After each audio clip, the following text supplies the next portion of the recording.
بسم الله الرحمن الرحيم. அஸ்ஸலாமு அலைக்கும். கொஞ்சம் கட் பண்ணு. இது ஒன்று ஆரம்பம் வந்துருச்சு.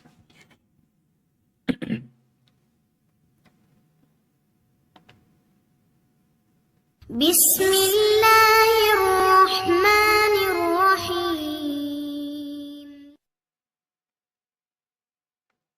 அஸ்ஸலாமு அலைக்கும் வரஹ்மத்துல்லாஹி வபரகாத்துஹு. அன்பிற்குரிய சகோதர சகோதரிகளே, ஒவ்வொரு ஞாயிற்றுக்கிழமையும் இரவு 8:30 முதல் 10:30 வரை வாட்ஸ்அப் வழியாக நீங்கள் கேட்டிருக்கிற கேள்விகளுக்கு இந்த நேரலையில் நம்ம பதில் எடுத்து வருகிறோம். இன்றைய கேள்விக்கு செல்வதற்கு முன்னால் சின்ன அறிவிப்புகள் இருக்கின்றன. அதை முடித்துவிட்டு கேள்விக்கு செல்லலாம்.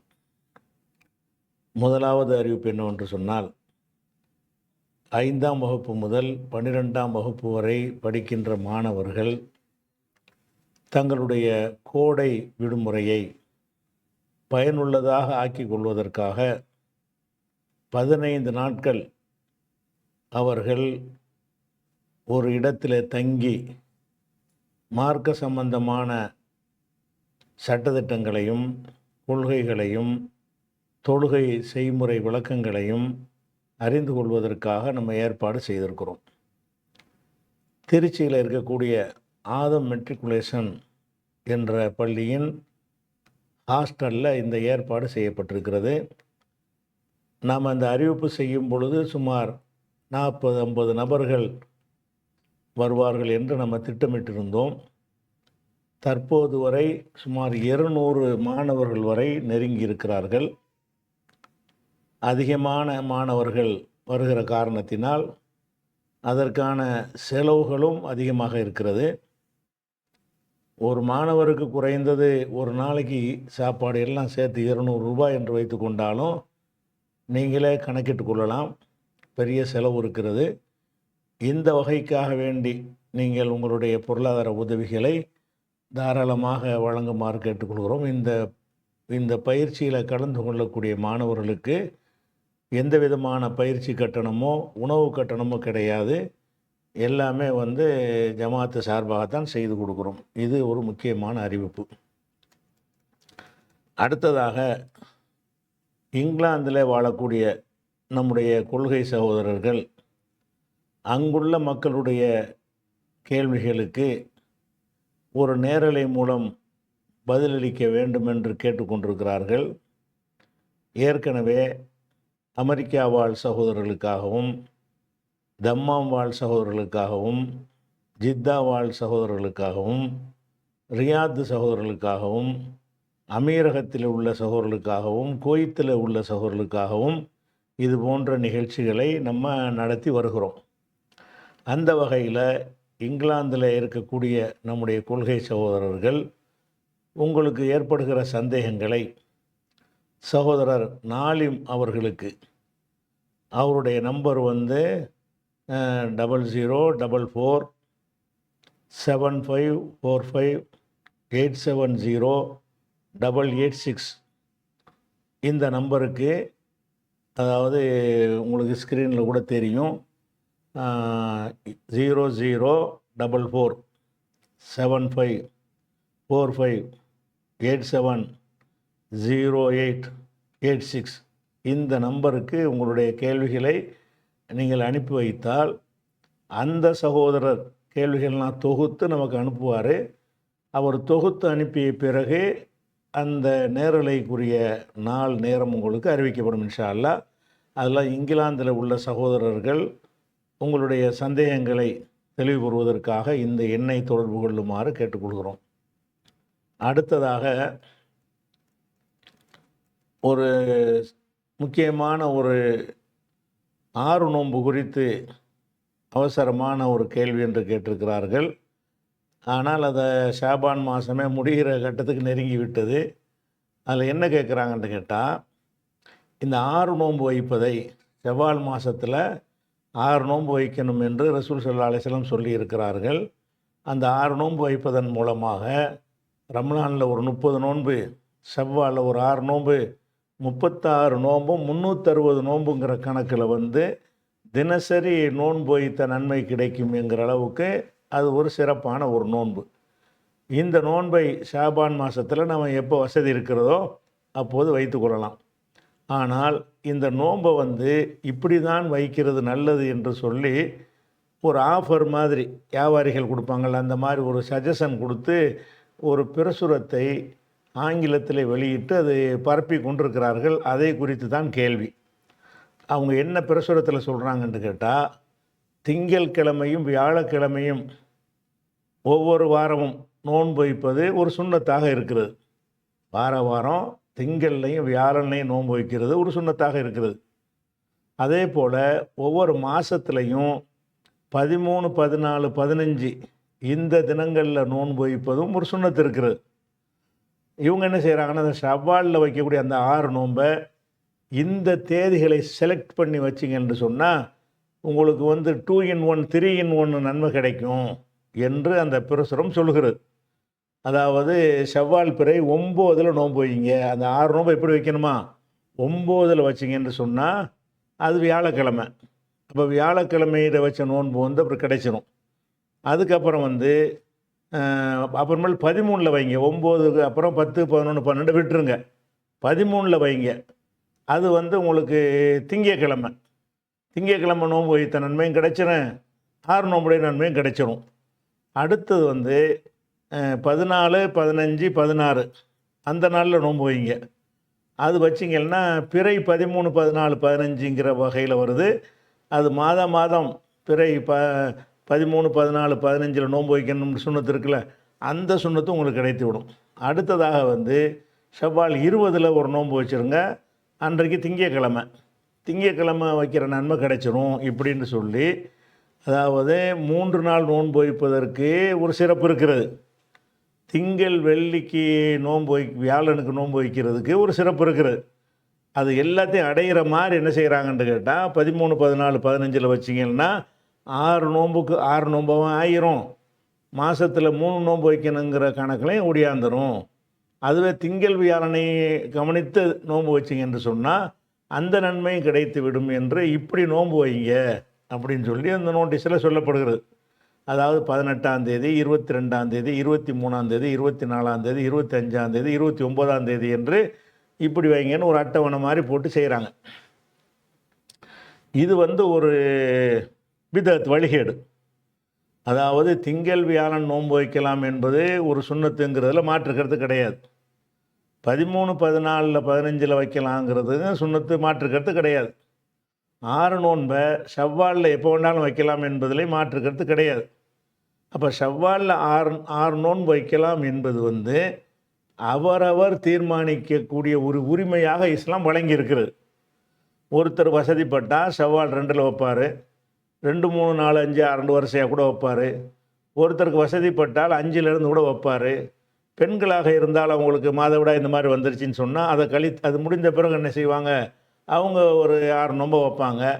அப்போ அந்த 6 நோன்பு வைப்பது அவரவருடைய விருப்பத்தின்பால் மார்க்கம் விட்டிருக்கும் பொழுது ஒரு முறையை சொல்லி இதெல்லாம் 13 நோன்பு வைக்கணுங்கிறது உண்டு, அதை தேர்ந்தெடுத்து வைங்கன்ற சொன்னாங்களா? அனைவருக்கும் இதை சொல்ல நீங்கள் யார்? மார்க்கத்தில் இந்த 13, 14, 15 நோன்பு வைக்கணும் என்றால் நீங்கள் நோன்பு வைக்காமல் அன்னைக்கு வரைக்கும் வெயிட் பண்ணி அன்னைக்கு வைங்க என்று சொல்லி இதை ஒரு வழிமுறை ஆக்குனீங்க என்று சொன்னால் அப்புறம் 6 நோன்புடைய டேட்டை இதுவாகி போயிடும்.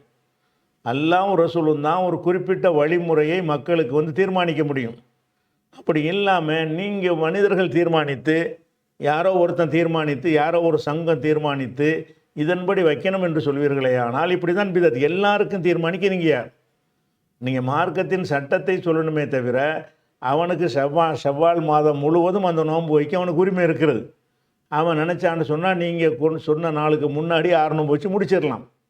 அவன் நினைத்தான் என்று சொன்னால் நீங்கள் வெளியிட்டிருக்கிற நாளுக்கு அப்புறம் 10 நாள் இருக்குது, அப்போ கூட என்ன செய்வான், நோன்பு வச்சுக்கிடுவான். அப்போ அந்த 6 நோன்பு வைப்பது ஒவ்வொரு மோமினுக்கும் அவனிடத்தில் சாய்ஸாக விடப்பட்டு இருக்கும் பொழுது நீங்கள் அதில் நன்மை செய்கிறவங்கிற பேரில் 6 நோன்பு இந்த தேதியை தேர்ந்தெடுத்து வைங்க என்று சொன்னால் அப்போ அனைவருக்கும் ஒரு வழிகாட்டுதல் என்று சொல்வது தான் பிதத்து இப்படி தானே வரும்.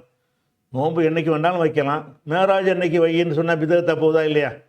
அந்த மாதிரியான ஒரு அடிப்படையில் இது ஒரு பிதத்தை உண்டாக்குகிறார்கள். அப்புறம் என்ன ஆகும்னா 6 நோம்புடைய டேட்டை இதாக போயிடும். இப்படி 4 வருஷம் போட்டாங்கன்னு வைங்க, கடைசியில் என்ன ஆயிரும்னா 6 நோன்பு என்றால் வைக்க வேண்டியது இந்த கிழமையில் தான் வைக்கணும்னு வந்துடுறேன். ஆனால் மாதம் முழுசும் வைக்கலாம் என்பதை நீங்கள் விரும்புகிற எவனோ ஒருத்தன் விரும்புகிற அந்த 6 நாளில் வைக்கணும் என்று ஆக்குவது தான் பிதத்துடைய ஒரு அடிப்படையை. அதனால் இப்படி வைக்கணும்னு எந்த அவசியமும் கிடையாது. நீங்கள் 6 நோம்பு வைக்கிறீங்க, அந்த 6 நோம்பில் திங்கள் வியாழன் வந்துருச்சுன்னு சொன்னால் அந்த நன்மை அல்லாஹ் சேர்த்து தருவான்ங்கிற அது ஒரு தத்துவம். ஓகே, அப்படி கிடைக்க வாய்ப்பு இருக்கிறது அல்லாஹ் நாடினால். ஆனால் இப்படி ஒரு குறுக்கு வழி இருக்கும் என்று சொன்னால் இதை ரசூலில் சொல்லியிருப்பாங்கல்ல, நீங்கள் 6 நோம்பு வைங்க, அந்த 6 நோம்பு வைக்கும் பொழுது இந்த 13, 14, 15 வர்ற மாதிரி தேர்ந்தெடுத்து வைங்க, திங்கள் வியாழன் வர்ற மாதிரி வைங்கன்னு ரசூலில் சொன்னாங்களா? அப்போ ரசூல் ஸல்லல்லாஹு அலைஹி வஸல்லம் அவர்கள் எதை விசாலமாக நம்மகிட்ட விட்டிருக்கிறார்களோ அதை சுருக்கி ஒரு இடத்துல நிப்பாட்டுவது என்பது தான் பிதத். அதனால் இந்த மாதிரி விஷயங்களை பரப்பக்கூடாது. இப்படி தான் பிதத்துகள் ஆரம்பிக்கும். அவன் நினச்சதையெல்லாம் மார்க்கமாக்கிட்டு போகிற மாதிரி வந்துடும். இதை சொல்ல நீ யாருப்பா? நீ 6 நோம்பு வைக்கணுங்கிற சிறப்பை சொல்லணுமே தவிர, நீ அவனுடைய நேரத்துக்கு தகுந்தவாறு அவன் வைத்துக்கொள்வானே தவிர இதை இப்படி தான் வைக்கணும் என்று சொல்வீர்களே. ஆனால் அப்போ இப்படி தான் ஒவ்வொருத்தரும் இந்த ஆர்வப்பட்டு என்னதையா செஞ்சு விட்டு என்ன செய்வாங்கன்னு கேட்டால் பிதத்தாக்கி விட்ருவாங்க கடைசியில். இது ஒரு கண்டிக்காமல் இப்படி விட்டீங்கன்னு வைங்க, நாளடைவில் என்னவாயிரும்னு கேட்டால் பிற வைக்கிறதா 13, 14, 15 தான் வைக்கணும், 6 நோம்பு இப்போ வைக்கணும், 13, 14, 15 வைக்கணும்னு ஒரு சட்டமாக போயிடும். இந்த மாதிரி தான் பிதத்துகள் உண்டாகும். இந்த பிரசுரத்தில் சொல்லக்கூடிய வழிமுறை வழிகேட்டின் வாசலை திறந்து விடக்கூடியது என்பதை நம்ம என்ன செய்யணும், கவனத்தில் வைத்துக்கொள்ளணும். உங்களுக்கு வசதியான ஒரு நாளில் வச்சுக்கிற வேண்டியதான், 6 நாளில். அடுத்ததாக நாங்கள் கேள்விக்கு போயிடுவோம்.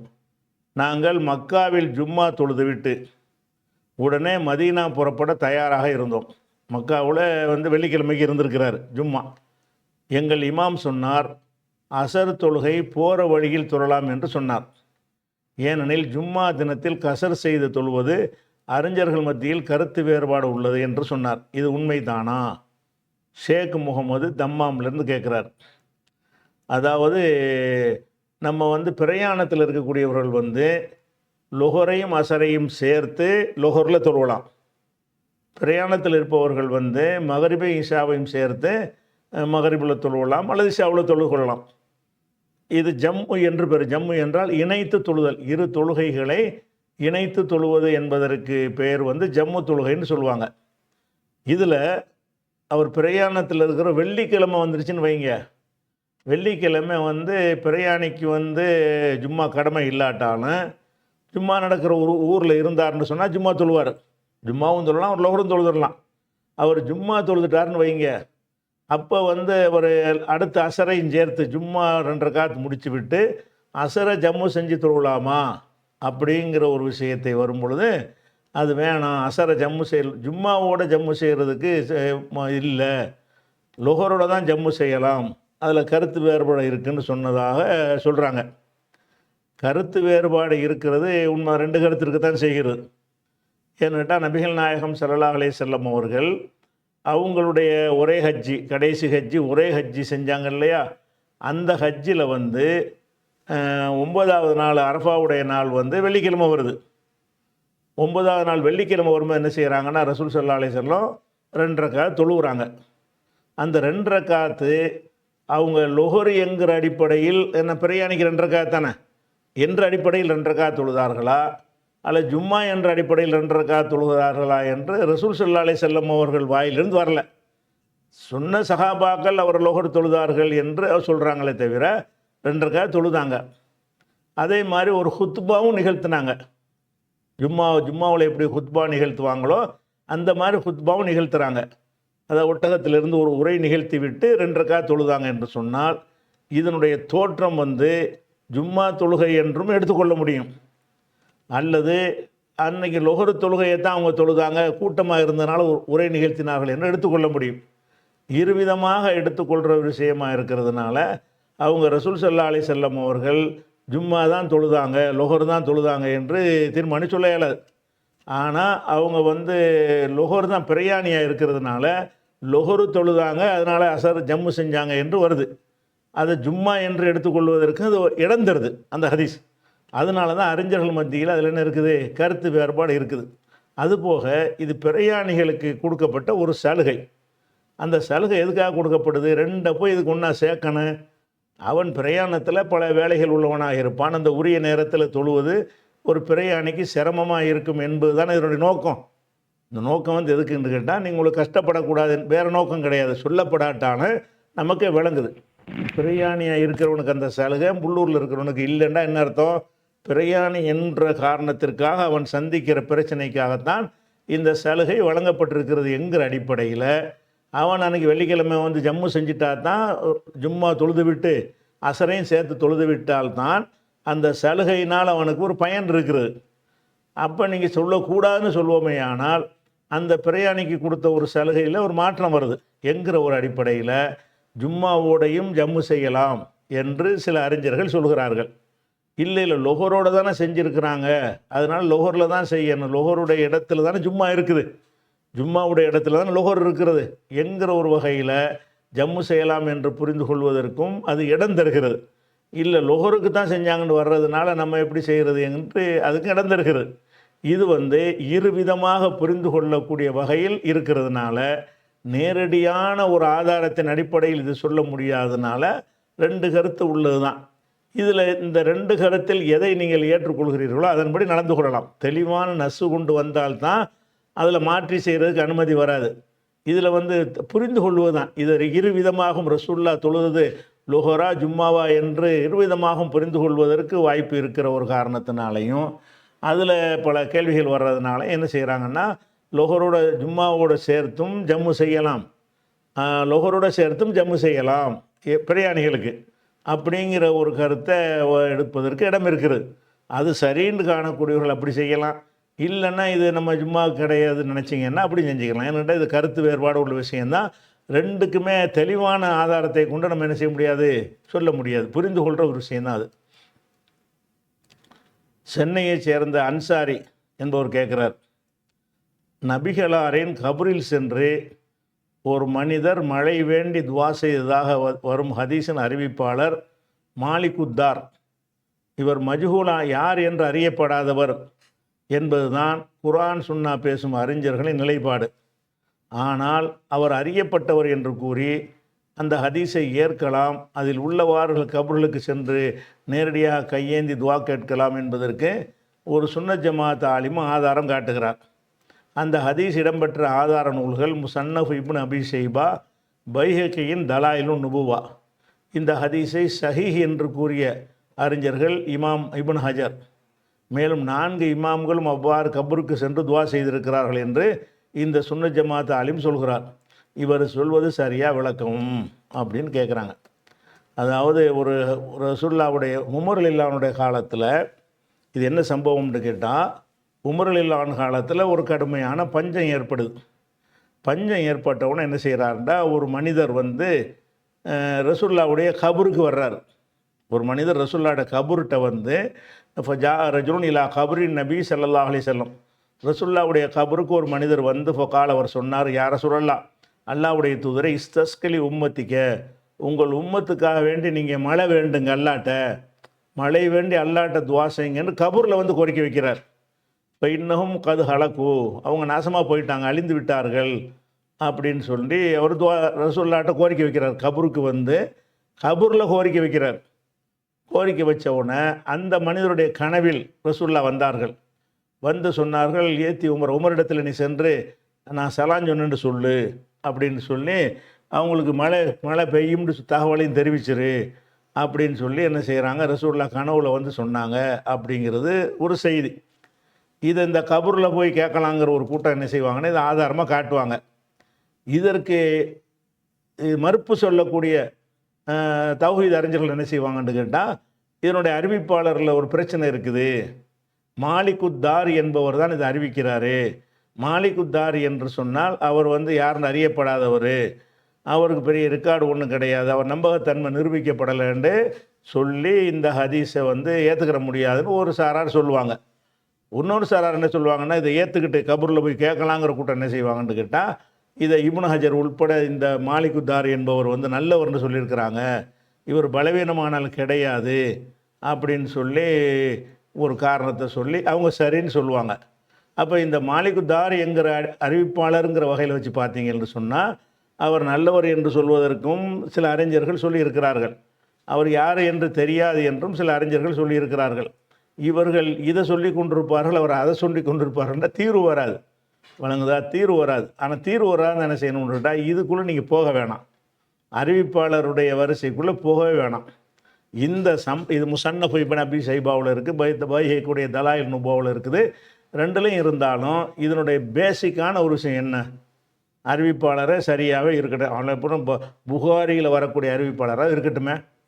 இது சொல்லக்கூடிய செய்தி என்ன? ஒரு மழை பஞ்சம் வந்துருச்சுன்னு சொன்னால் அதுக்கு வந்து ரசூல்லாட்ட போய், இறந்து போன ரசூல்லாட்ட போய், ரசூல்லாவே நீங்கள் துவா செய்யுங்கன்னு ஒரு மனிதர் கேட்கலாமா? அப்படி கேட்பதை ரசூல்லா கற்று தந்திருக்கிறாங்களா? நபிகள் நாயகம் ஸல்லல்லாஹு அலைஹி வஸல்லம் அவர்கள் மரணித்து விட்டார்கள். மரணித்தவர்களுக்கும் உயிருள்ளவர்களுக்கும் எந்த ஒரு சம்பந்தமும் கிடையாது.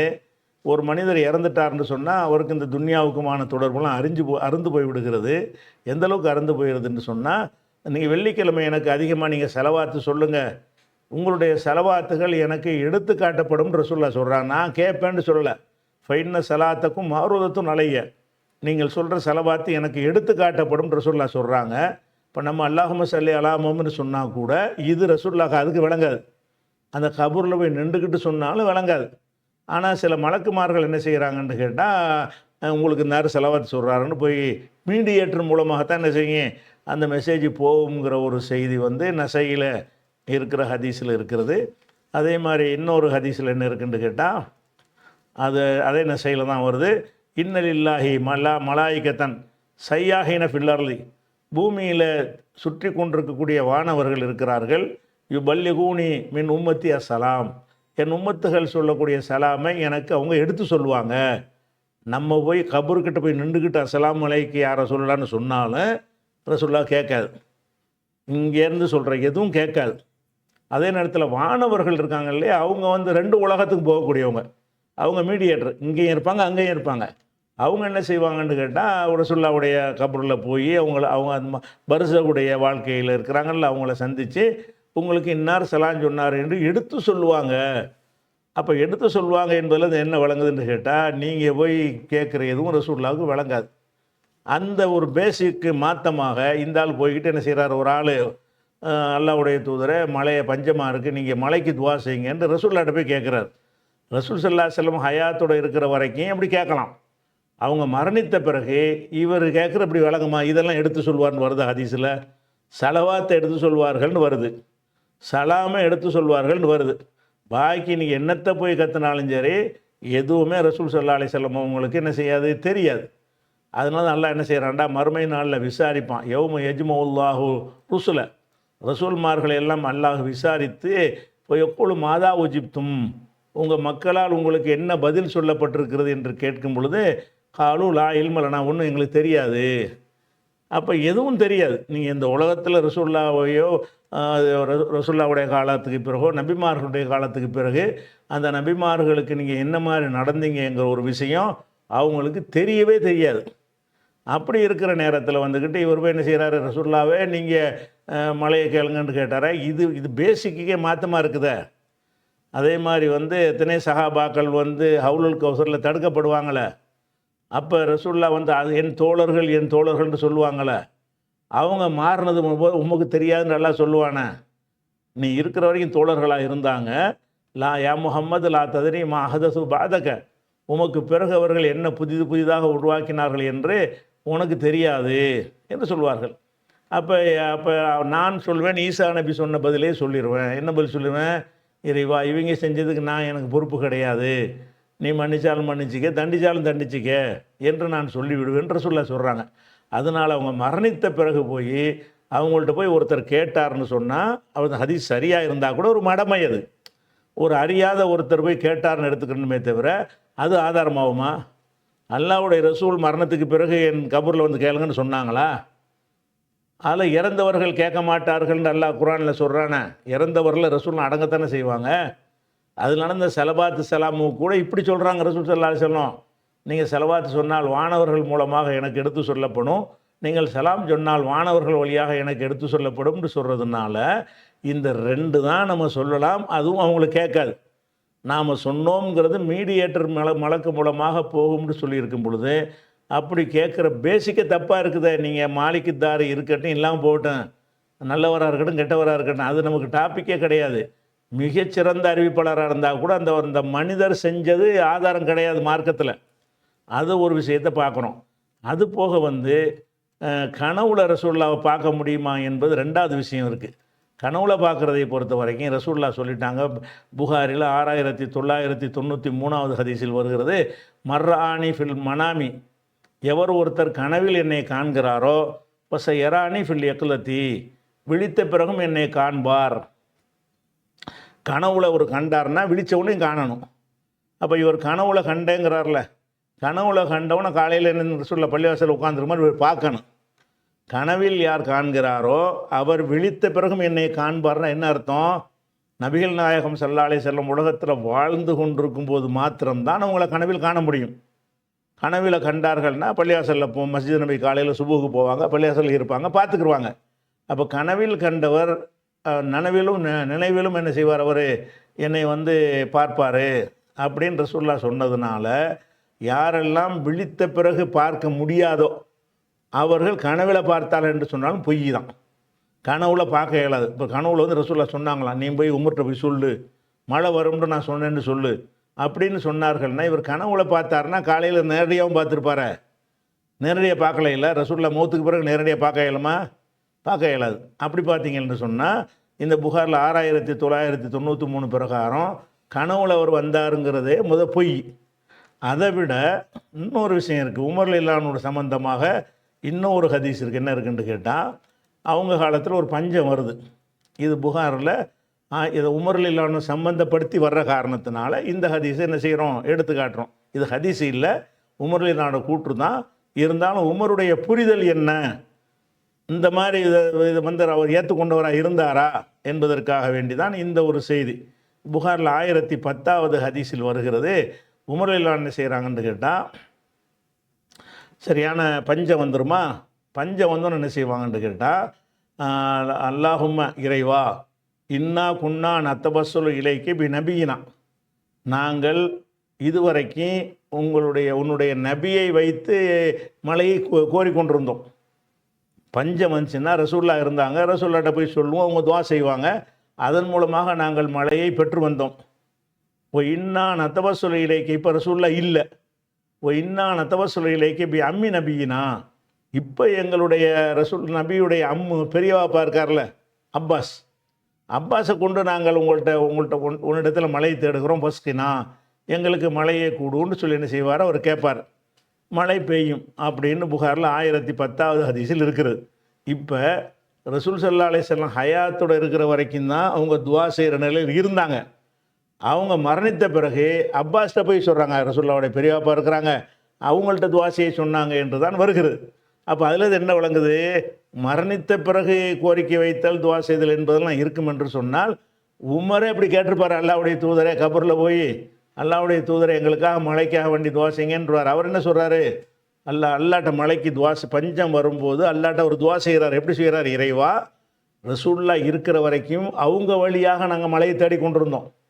இப்போ ரசூலுல்லாஹ் இல்லாத ஆள் வழியாக தேட முடியாது. அதனால் ரசூலுல்லாஹ்வுடைய பெரியவாப்பா இருக்கிறாங்க, இரத்த சம்பந்தம் இருக்கிறாங்க, அதனால் அவங்க வழியாக அவன்கிட்ட கேட்குறோம், எங்களுக்கு மழையை கொடு என்று அவர் சொல்லும் பொழுது அவர்களுக்கு மழை பொழியும் அப்படிங்கிற ஒரு செய்தி புகாரில் வருது. அப்போ உமர் ரலியல்லாஹு அவர்கள் இவர் கனவுல போய் மலைக்கு ரசூலுல்லாஹ்ட்ட போய் மழையை கேட்டார்கள் இருந்தால் அவர் அதை செஞ்சிருப்பார். அவர் அந்த கொள்கையில் அவர் கிடையாது.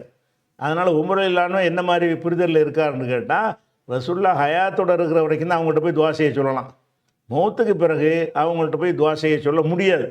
அதனால தான் அவங்க பெரியாப்பாட்ட கேட்டேன்னு சொல்கிறாரு. இதெல்லாம் வச்சு பார்க்கையில் இந்த மாதிரி ஒரு விஷயத்தையெல்லாம் கபூரில் போய் கேட்பதற்கு ஒரு மனிதர் போய் கபூரில் கேட்டாருங்கிறலாம் ஒரு ஆதாரமா? ரசூலுல்லாஹ் அங்கீகரித்தார், கனவுல அங்கீகரித்தார்னு வாசலை திறந்தீங்கன்னு சொன்னால் ஒவ்வொருத்தரும் என்னத்தையாவது சொல்லிட்டு கனவுல அங்கீகரித்தார்னு சொன்னால் அதுக்கு என்ன பதில் சொல்லுவீங்க? ஒருத்தர் என்ன செய்வான்? என்னத்தையாவது பூசாவனை உண்டாக்கிடுவான், உண்டாக்கி விட்டு என்னடா ஆதாரம், கனவுல ரசூலுல்லாஹ் வந்து சொல்லிட்டாங்க, இதை நம்புனீங்கன்னா யாரை சொன்னாலும் நீங்கள் நம்பணும்ல. எவனா ஒருத்தர் என்ன செய்வான், ஒரு புதுசாக மேராஜ் நோன்பை உண்டாக்கிடுவான், மேராஜ் நோம்புக்கு என்ன ஆதாரம், ரசூலுல்லாஹ் கனவுல வந்துட்டு சொன்னாங்கல்லன்றுவான். அப்போ நீங்கள் எந்த வாசலை திறக்கிறீங்க? கனவில் ரசூலுல்லாஹ் வந்தார்கள் என்பதெல்லாம் ஒரு ஆதாரம் எடுத்தீங்கன்னா இஸ்லாமே போயிடும். நீங்கள் நினச்சதையெல்லாம் சொல்லிட்டு ரசூலுல்லாஹ் கனவுல வந்தாங்கன்ட்டு போயிடலாம். இது பாதுகாக்கப்பட்ட ஒரு மார்க்கம். அதனால் வந்து இந்த இந்த மாதிரி கனவு கதையெல்லாம் கொண்டாந்து, கபூரில் கேட்ட கதையெல்லாம் கொண்டாந்து சொல்வதை விட்டுட்டு, கபரை பற்றி என்ன இருக்குது, ஒமா அன்த பி முஸ்லிமின் மன்ஃபில் குபூர், கபூரில் உள்ளவர்களை நீ செவியேற்க செய்ய முடியாது. நபிகளுக்கு அல்லாஹ் குர்ஆனில் சொல்கிறான், இன்னகலா துஸ்மியுல் மௌத்தா, இறந்தவர்களை உம்மால் செவியேற்க செய்ய முடியாது அப்படின்னு இருக்குது. இன்னும் சொல்ல போனால், நீங்கள் யாரை அழைக்கிறீர்களோ அவர்கள் வந்து நீங்கள் அழைப்பை வந்து அறிய மாட்டார்கள். நீங்கள் அழைச்சிக்கிட்டு இருக்கிறீங்க, ஒஹும் அன் துஆஹிம் காஃபிலூன், நீங்கள் கூப்பிடுறது உங்களுக்கு தெரியாது. நல்லா குர்ஆனில் சொல்கிறான். நீங்கள் தெரியுங்கிறீங்க, ரசூலுல்லாஹ்ட்ட போய் கபூரில் போய் கேட்ட தெரியுங்கிறீங்க. அல்லாஹ் என்ன செய்கிறான், நீங்கள் யாரை இப்போ அழைக்கிறீர்களோ அவங்களா எஸ்தஜீபுன துவா, உங்களுடைய துவாவை ஏற்றுக்கொள்ள மாட்டார்கள். மேலும் ஒஹும் அன் துஆஹிம் காஃபிலூன், இவர்கள் துவா செய்கிறார்கள் என்பது அவங்களுக்கு தெரியாது.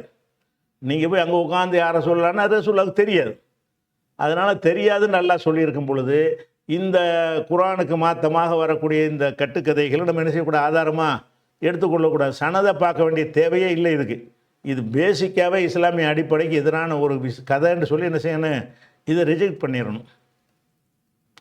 அதுபோக இந்த கனவுல வந்துக்கிட்டு இவருக்காக வேண்டி வந்து நீங்கள் மழை பெய்யுங்கிற தகவலை சொன்னாங்களே, அப்போ ரசூல் ஸல்லல்லாஹு அலைஹி வஸல்லம் வந்து அலி ரலியல்லாஹு அன்ஹுக்கும் ஆயிஷா நாய்க்கும் பயங்கர யுத்தம் நடக்க போகுதுல, 2 பேர் கனவுலையும் வந்து ஏன்பா சண்டை பிடிச்சிக்கிறீங்க என்று ரசூலுல்லாஹ் சொன்ன சண்டை நின்றுருக்குமா இல்லையா? அப்போ ஏன் கனவுல வரல? கனவுல வர வேண்டிய தேவைகள் ரொம்ப இருந்துச்சு. இதுக்கு வந்துக்கிட்டு மழை பெய்கிற மேட்டரை விட பெரிய மேட்ரு என்னது, ரத்தாறு ஓடுது. அவங்களுடைய மனைவிக்கும் மருமகனுக்கும் சண்டை. அந்த சண்டையில் பல சஹாபாக்கள் ரத்தம் சிந்தப்படுகிறது, முஸ்லிம் உம்மத்து செதறுகிறது.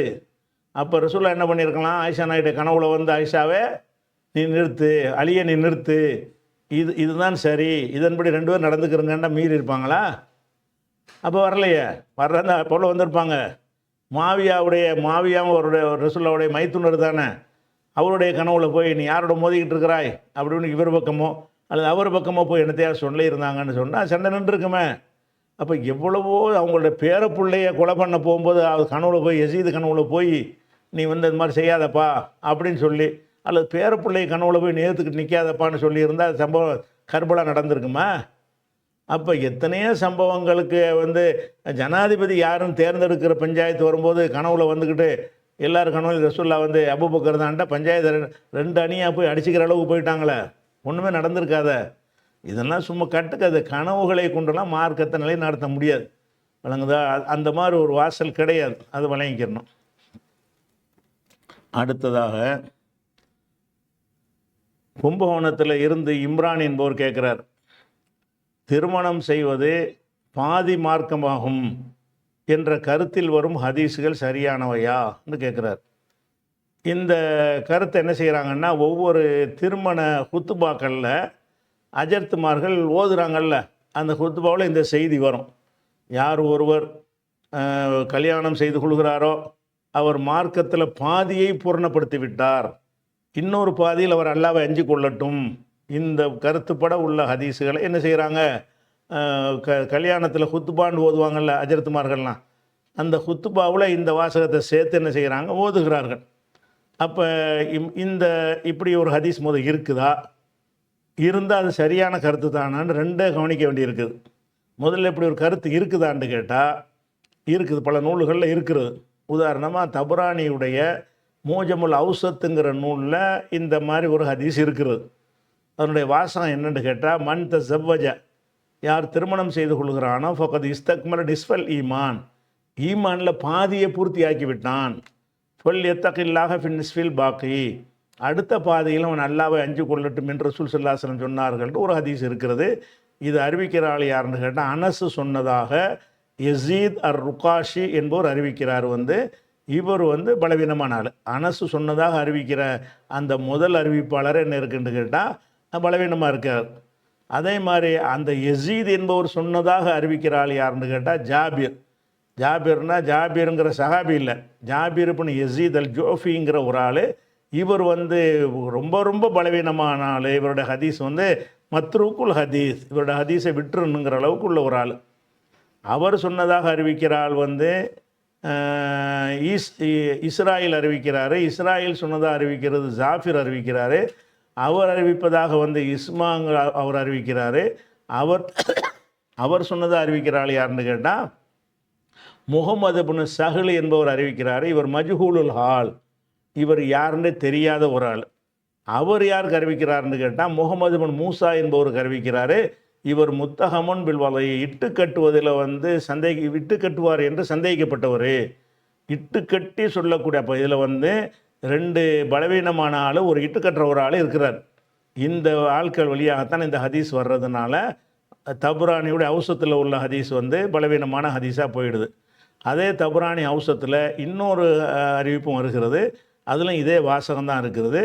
அதை சொல்கிறதுல வந்து யார் சொல்கிறாருன்னு கேட்டால் அதை யஸீத் ருக்காஷின்னு சொன்னோம்ல, அவர் தான் அனசிட்டிருந்து சொல்லுகிறாரு.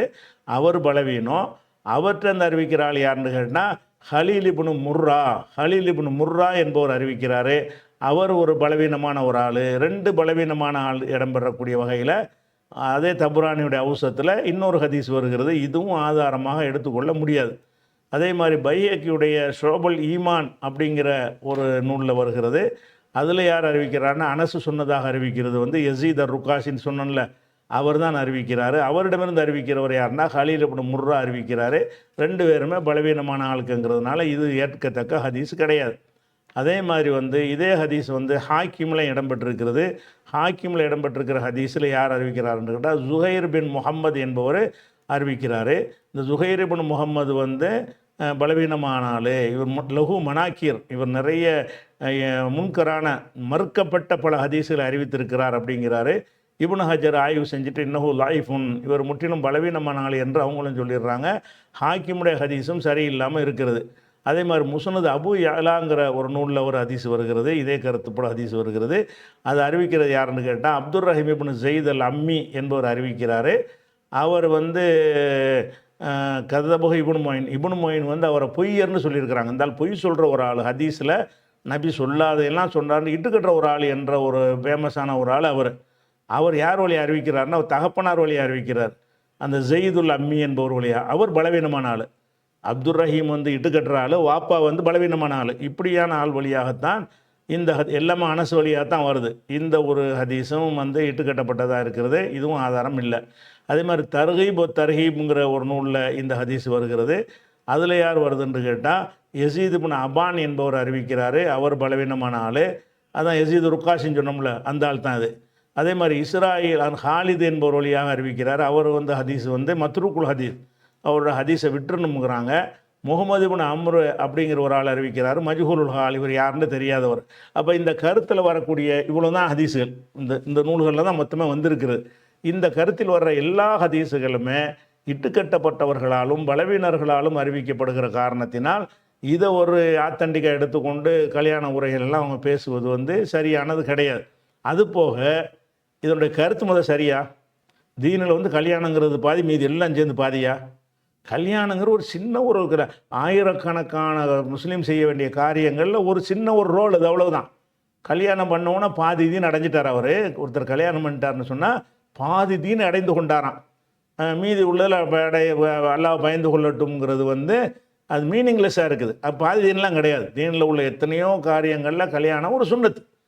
கல்யாணங்கிற ஒரு சுன்னத்தை தவிர அவள் தொழுகை நோன்பு இது எல்லாமே பாதி, கல்யாணம் மட்டும் பாதியா?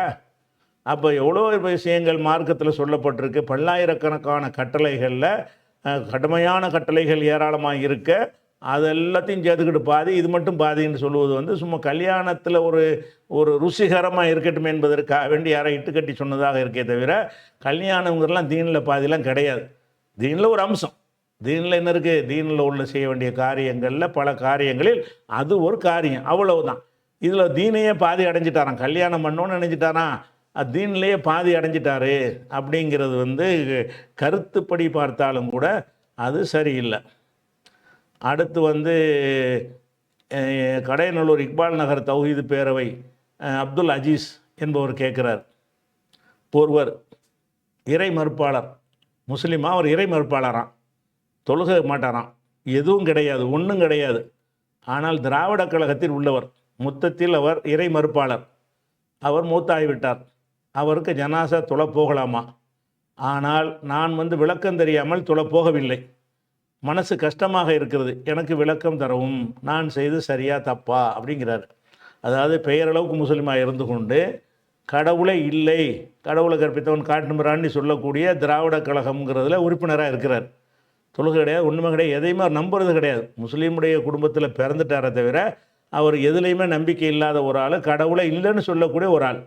அவர் முஸ்லீம் பேரில் இருக்கிறனால இறந்த பிறகு ஜனாசா தொழுகையில் நான் கலந்து கொள்ளாமல் இருந்துட்டேன், அது தப்பா, நான் செஞ்சே சரியான்னு கேட்குறாரு. அல்லாஹ் என்ன செய்கிறான்னு கேட்டால், குர்ஆனில் ஜனாசா தொழுகையை தொழுகிறதுக்கும் போது அல்லாவை ரசூலை மறுத்த யாராக இருந்தாலும் அவங்களுக்கு தொழுவிக்க கூடாது என்று தெளிவாக கட்டளையிடுறான். அந்த ஜமாத்தை தொழுவிச்சிருக்கக்கூடாது. இன்னும் சொல்லப்போனால் அவரை தான் நம்பாதால் அவருக்கே தொழுவிக்கிறீங்க. அவர் அல்லாஹ் ரசூல் இல்லைங்கிறாரு. அவர் திராவிட கழகத்தில் கொண்டு போய் கொடுத்து உங்கள் முறைப்படி என்னமோ கருப்பு துணியை போற்றி கொண்டு என்னமோ செஞ்சுக்கிறங்க பாண்டியர் கொடுத்துருக்கணுமே தவிர, அவரே நம்பாத ஒன்றை போய் செஞ்சால் இவங்க எப்படி ஜமாத்தார்கள் இப்படி கிறுக்கனா இருக்கான்னு பாருங்கள். உங்கள் ஊர் ஜமாத்தார்கள் இப்படி வெளிப்படையாக தெரிஞ்ச ஒரு ஆளுக்கு செஞ்சுருக்கிறாங்க. அல்லாஹ் என்ன சொல்கிறான்னு கேட்டால், உலா துசல்லி அலா ஹதி மின்ஹு மாத்த, அவர்களில் யார் இறந்தாலும் அபதன் ஒருபோது நீ தொழுவிக்க நடத்தாத, ஒலா தக்கும் அலா கபுரிஹி, அவருடைய கபூரில் கூட போய் நிற்காத. ஏன் நிற்காத என்றால், இன்னஹும் கஃபரு பில்லாஹி ஒ ரசூலிஹி, அவர்கள் அல்லாவையும் ரசூலையும் நிராகரிக்கிறார்கள். இப்போ மாத்துவகும் ஃபாசிகூன், பாவிகளாக இருக்கும் நிலையில் மரணித்திருக்கிறார்கள். அந்த மாதிரி அல்லாஹ் ரசூலை மறுத்து பாவியாக மரணித்தவர்களுக்கு நபியை ஒருபோதும் நீ தொழுகை நடத்தாத என்று அல்லாஹ் என்ன செய்கிறான், 984 சொல்லுகிறான். இவர்களுக்கு நம்ம தொழுகை தொழுகை என்ன, இவருக்கு எல்லாம் மன்னிச்சிரு சொர்க்கத்தை கொடுன்னு அர்த்தம். அவன் தான் காஃபியராக இருக்கான், எப்படி எல்லாம் மன்னிப்பான்? ஜனாசா தொழுகை என்பதே பாவ மன்னிப்பு கேட்பது தான். யாருடைய பாவத்தை எல்லாம் மன்னிக்க மாட்டான், அவருக்கு போய் பாவ மன்னிப்பு கேட்கலாமா? அவருக்கு நீங்கள் தொழுவாமல் இருந்ததன் மூலமாக நீங்கள் சரியான மார்க்கத்தை கடைப்பிடித்திருக்கிறீர்கள். தொழுதன் மூலமாக ஜமாத்தார்கள் கூமுட்டைகளாக இருந்திருக்கிறார்கள். அதே மாதிரி 9:114 அல்லாஹ் சொல்லி காட்டுகிறான், மாக்கானலின் நபி உள்ளதி நாமனும், மூமின்களுக்கும் இந்த நபிக்கும் அனுமதி கிடையாது. எஸ்தக்ஃபிருலில் முஷ்ரிக்கீன, அல்லாஹ்வுக்கு இணை கற்பிக்கிறவங்களுக்கு பாவ மன்னிப்பு தேடுவது அனுமதி இல்லை.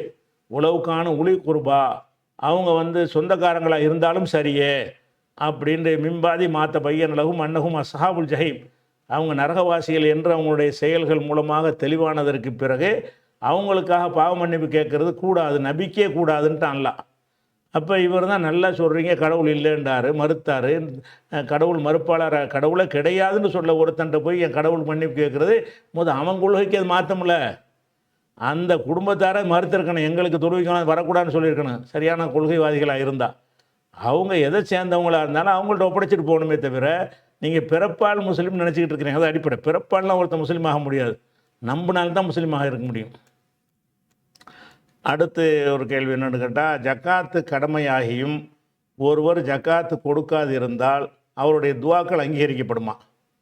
ஒரு பயணி உண்பது குடிப்பது உறுத்தி இருப்பது அனைத்தும் ஹராம் எனில் அவனது துவா எப்படி அங்கீகரிக்கப்படும் என்று நபிமொழி உள்ளதால் இந்த சந்தேகம் வருகிறது அப்படின்னு சொல்லி திருச்சியை சேர்ந்த தாஹிர் ஹுசைன் என்பவர் கேட்குறார்.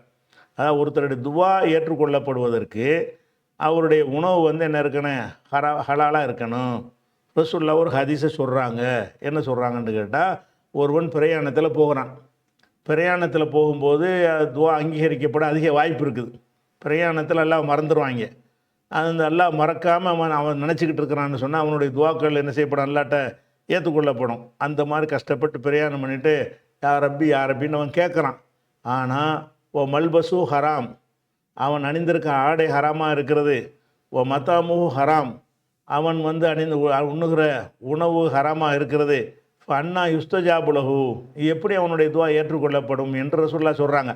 அப்போ ஒரு மனிதனுடைய பிரார்த்தனை அங்கீகரிக்கப்படுவதாக இருந்தால் ஹராமான உணவில் அவன் சாப்பிடக்கூடாது, ஹராமான உடைகளை அணியக்கூடாது, ஹராமான சம்பாத்தியத்தில் அவன் வாழக்கூடாது. அது பிரார்த்தனை அங்கீகரிக்கப்படுவதற்கு தடை என்று ரசூலுல்லாஹ் சொல்லியிருக்கிறாங்க. இதன் அடிப்படையில் இந்த கேள்வி கேட்குறேங்கிறார். இதன் அடிப்படையில் ஒருத்தர் ஜக்காத்து கொடுக்கல, அப்போ ஹராமான காசா போச்சா இல்லையா? இவர் ஜக்காத்து கொடுக்காதவருடைய துவா எல்லாம் ஏற்றுக்கிடுவானான்னு கேட்குறார். ஜக்காத்து கொடுக்காத காரணத்தினால் அந்த சம்பாத்தியம் ஹராமாகாது. ஜக்காத்து கொடுக்கலங்கிற குற்றம் வருமே தவிர அவர் சம்பாதித்த விதத்தை வைத்து தான் ஹராம் என்று வரும். ஒரு சம்பாதிக்கிறான்னு சொன்னால் வட்டி மூலம் சம்பாதிச்சானா, மதுபானத்தை விற்பனை செஞ்சு சம்பாரிச்சானா, ஏமாற்றி சம்பாரிச்சானா, மார்க்கம் தடை செய்திருக்கிற காரியங்களை வைத்து தொழில் நடத்தி பிழைப்பு நடத்தி சம்பாதித்தானா, திருடி சம்பாதிச்சானா, இதில் தான் ஹராம் என்பது வரும். இவன் ஜக்காத் முறைப்படி ஹலாலான முறையில் வியாபாரம் பண்ணி சம்பாதிச்சிருக்கிறான். ஜக்காத்துங்கிற அந்த கடமை அவன் செய்யலை. அந்த கடமை தவறிய குற்றம் நடந்த காரணத்தினால் அவன் சம்பாதிச்சது ஹராம்னு ஆகிறது. சம்பாத்திய ஹராம் என்பது வருவாய் எந்த வழியில் வருகிறது என்பதை வைத்து தான் அதுக்கு அந்த தீர்ப்பளிக்க முடியும். வருவாய் சரியாக வந்திருக்கும் என்று சொன்னால், அதில் அவன் செய்ய வேண்டிய கடமைகளை செய்யலை என்று சொன்னால் அதுக்கு தனி குற்றம் இருக்கிறது. அது துவாவை அங்கீகரிக்கப்படாமல் போவதற்கு அந்த அவனுடைய பணமே ஹராமு அப்படின்னு சொல்வதற்கு எந்த ஒரு ஆதாரமும் இல்லை. எந்த ஹதீஸ் அதுக்கு பொருந்தாது. எனக்கு தான் ஜக்காத்து கொடுக்காத குற்றம் இருக்குது, அதுக்கெல்லாம் கேள்வி கேட்பான். ஜக்காத்தை கொடுக்காதவங்க கூட அல்லாட ஒரு துவா செஞ்சானா என்ன செய்வான்? ஹலாலான சம்பாத்தியத்தில் வாழ்ந்தவனாக இருந்தால் அதை எல்லாம் ஏற்றுக்கிறோம். அதுக்கு ஒரு இதுக்கு முட்டுக்கட்டையாக இருக்காது. அடுத்ததாக சிங்கப்பூர்லேருந்து ஜாவிதுங்கிற ஒரு சகோதரர் கேட்குறாரு, பள்ளிவாசலை ஒருவர் கட்டுகிறார், அந்த கட்டிய ஒரு பெயரையே பள்ளிவாசலுக்கு வைக்கலாமா? அவ்வாறு செய்வது முகஸ்துதியில் சேருமா அப்படின்னு கேட்குறாரு. பொதுவாக பள்ளிவாசல் அல்லாஹ் குர்ஆனில் சொல்லும் பொழுது 72வது சூறாவில் 18வது வசனத்தில் சொல்கிறான், அன்னல் மசாஜிது லில்லா, பள்ளிவாசல்கள் யாவும் அல்லாஹ்வுக்கு சொந்தம், பலா ததுவும் அல்லாஹி அஹதா, அல்லாஹ்வோடு யாரையும் அழைக்காதீர்கள் அப்படின்னு குர்ஆனில் ஒரு பள்ளிவாசலை பற்றிய ஒரு விதிமுறை இருக்கிறது. அந்த விதிமுறை என்னென்னு கேட்டால், எல்லா பள்ளிக்கும் சொந்தக்காரன் அல்லாஹ் தான். அல்லாஹ்வுடைய பள்ளின்னு சொல்லும்போது அப்துல் கார் பள்ளின்னு சொன்னால் என்னவாகும்? பள்ளிவாசலுக்கு உரிமையாளன் அல்லாஹ் தான். அப்படி இருக்கும் பொழுது இன்னார் பள்ளின்னு சொல்லுவது இதுக்கு மாற்றமாக அமையுமே என்கிற அடிப்படையில் தான் இந்த கேள்வி கேட்கப்படுகிறது. ஆனால் பள்ளிவாசல் அல்லாஹ்வுக்கு உரியது என்பதை மறுக்காத வகையில் ஒரு அடையாளத்திற்காக வேண்டி ஒரு பேரை வச்சோம்னு சொன்னால், அதனால் அந்த பள்ளிவாசலை அவருக்கு சொந்தமாக்கினது ஆகாது. ஏனென்று கேட்டால், நபிகள் நாயகம் ஸல்லல்லாஹு அலைஹி வஸல்லம் காலத்தில் பல பள்ளிவாசல்கள் மதீனாவை சுற்றி, ரசூலுல்லாஹ்வுடைய பள்ளியே எடுத்துக்கிறோமே, மஸ்ஜித் நபவி இருக்குது, அந்த பள்ளிக்கு பேர் என்ன? நபியின் பள்ளி. அல்லாஹ்வுடைய பள்ளிக்கு பேர் என்னது? மஸ்ஜிது நபவி. நபியின் பள்ளி மஸ்ஜிதி, எனது பள்ளி அப்படின்னு ரசூல் ஸல்லல்லாஹு அலைஹி வஸல்லம் சொல்கிறாங்க. அப்போ அல்லாஹ்வுடைய பள்ளியை என் பள்ளின்னு சொல்லலாமா? அப்போ என் பள்ளிக்கு என்ன அர்த்தம்னு கேட்டால், நான் கட்டின பள்ளி, நான் தலைமை தாங்கி நடத்தின ஒரு பள்ளி அப்படின்னு அர்த்தம் வருமே தவிர, அல்லாஹ் தான் பள்ளிக்கு உரியவன் என்பதற்கு எதிராக இது வராது. எதிராக வரும்டா நினைஞ்சிருப்பாங்க ரசூல் ஸல்லல்லாஹு அலைஹி வஸல்லம். எனது பள்ளின்னு 3 இடத்திற்கு தொழுவதற்கு சிறப்பு இருக்கும்போது மஸ்ஜிதி ஹாதா, எனது இந்த பள்ளி என்று சொல்ல எனது பள்ளின்னு சொல்கிறாங்க. அதனால் நம்மளை என்ன செய்கிறோம்? மஸ்ஜிது நபவி, நபியின் பள்ளின்னு சொல்கிறோம். அது நபியின் பள்ளி அல்லாவின் பள்ளியா? அல்லாவின் பள்ளி தான். அல்லாஹ் பேசிக்காக அல்லாவின் பள்ளி, அடையாளத்துக்காக நபியின் பள்ளி. அடையாளத்துக்கு பேர் வைத்தல் என்பது அந்த பள்ளியை அவருக்குரியதாக ஆக்கிவிட்டோம் என்ற கருத்தை தராது. மஸ்ஜித் நபின்னு வந்தாலும் நபியை வணங்குற பள்ளியா? அது நபி உரிமையாளர் ஆகிற பள்ளியா? நபியுடைய சொந்தக்காரங்கள்லாம் பங்கு போட்டுக்குருவாங்களா? அது அல்லாஹ்வுடைய அர்த்தம் கடைசி வரைக்கும் இருக்கும். அப்போ அல்லாஹ்வுடைய பள்ளி என்பதற்கு மாற்றமில்லாத வகையில் ஒரு அடையாளம் சொல்வதற்காக அப்படி பள்ளிக்கு பேர் இருக்கலாமான்னா இருக்கலாம். உதாரணமாக புகாரியில் 420வது ஹதீஸில் வருகிறது, ரசூல் ஸல்லல்லாஹு அலைஹி வஸல்லம் அவர்கள் குதிரை பந்தயம் வைப்பாங்க. குதிரை பந்தயம் ரேஸ் இல்லை, அந்த போருக்கு போகிற குதிரைகள் எது நல்லா ஓடுதுங்கிறதுக்காக வேண்டி ஒரு எல்லையை வைத்து என்ன செய்வாங்க? அந்த குதிரைக்கு ஓட்ட பந்தயம் வைப்பாங்க. அதுக்கு எல்லையா என்ன வைப்பான்னு கேட்டால், சனியத்துல் விதாங்கிற இடத்துல இருந்து பனு சுரைக்குடைய மஸ்ஜித பனி சுரைக் இலா மஸ்ஜிதி பனி சுரைக், பனி சுரைக்கு என்ற கோத்திரத்தினுடைய பள்ளிவாசல் ஒன்று இருக்குது. பனு சுரைக்குங்கிறது ஒரு சமுதாயம், சுரைக்கின் மக்கள். பனு சுரைக்கு என்ற ஒரு சமுதாயம் என்ன செய்கிறாங்கன்னா, அவங்க ஒரு பள்ளிவாசல் கட்டிக்கிட்டாங்க. அந்த பள்ளிக்கு பேர் என்னன்னு கேட்டால் மஸ்ஜித பனி சுரைக்கு தான். பனு சுரைக்கின் பள்ளிவாசல் அல்லாஹ்வுடைய பள்ளி தான், ஆனால் அதுக்கு என்ன பேர்? பனு சுரைக்கு பள்ளிவாசல். அப்போ இந்த இடம் சனியத்துல் விதாவிலேருந்து பனு சுரைக்கு வரைக்கும் குதிரையை ஓட விடுவாங்க. அதில் யார் முதல் ஓடுதோ அது ஃபஸ்ட்டு ப்ரைஸு, அது அப்படிங்கிற மாதிரி தேர்ந்தெடுப்பாங்க. இப்படி ரசூலுல்லாஹ் ஓட்டப்பந்தயம் வைக்கும் பொழுது சனியத்துல் விதா என்கிற இடத்துல இருந்து மஸ்ஜித பனு சுரைக்கு வரைக்கும் ஒரு எல்லையாக நிர்ணயித்தார்கள்னு வருது புகாரில் 420வது ஹதீஸ். அப்போ நபிகள் நாயகம் ஸல்லல்லாஹு அலைஹி வஸல்லம் காலத்திலேயே ஒரு பள்ளிவாசல் இருந்திருக்கிறது.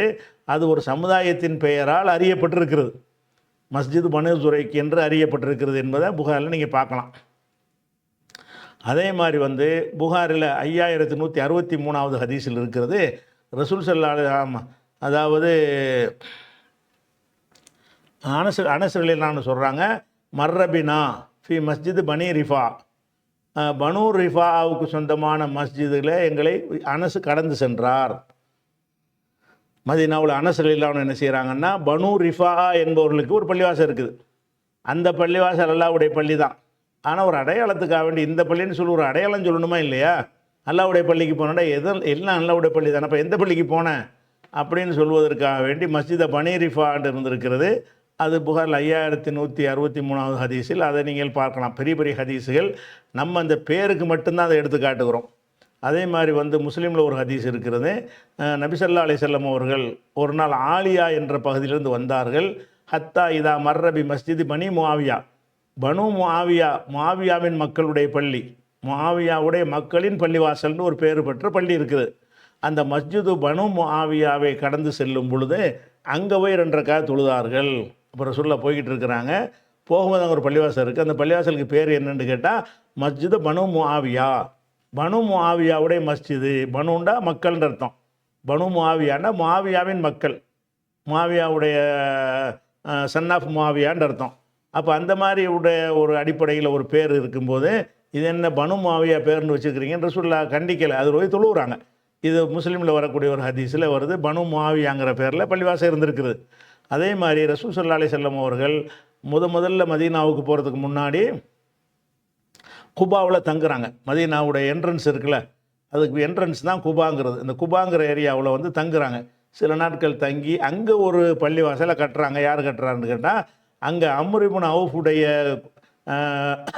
குடும்பத்தார்னு ஒரு சமுதாயம் இருக்கிறாங்க. அவங்க ஒரு பள்ளிவாசலை கட்டுறாங்க. குபாங்கிற அந்த ஏரியாவுக்கு பேர். அந்த கட்டின ஆளுக்கு யாருன்னு கேட்டால் அம்ர் இப்னு அவுஃபுடைய குடும்பத்தார்கள். அப்போ அந்த பள்ளியில் ரசூல் ஸல்லல்லாஹு அலைஹி வஸல்லம் போய் தொழுதாங்கன்னு வருது. எப்படி வருது? தஹல ரசூல் கட்டிட்டு பிறகு மதீனாவுக்கு வந்து இந்த பள்ளியை கட்டிக்கிட்டாங்க. இடையிடையில் அங்கே போவாங்க, குபாவுக்கு போவாங்க.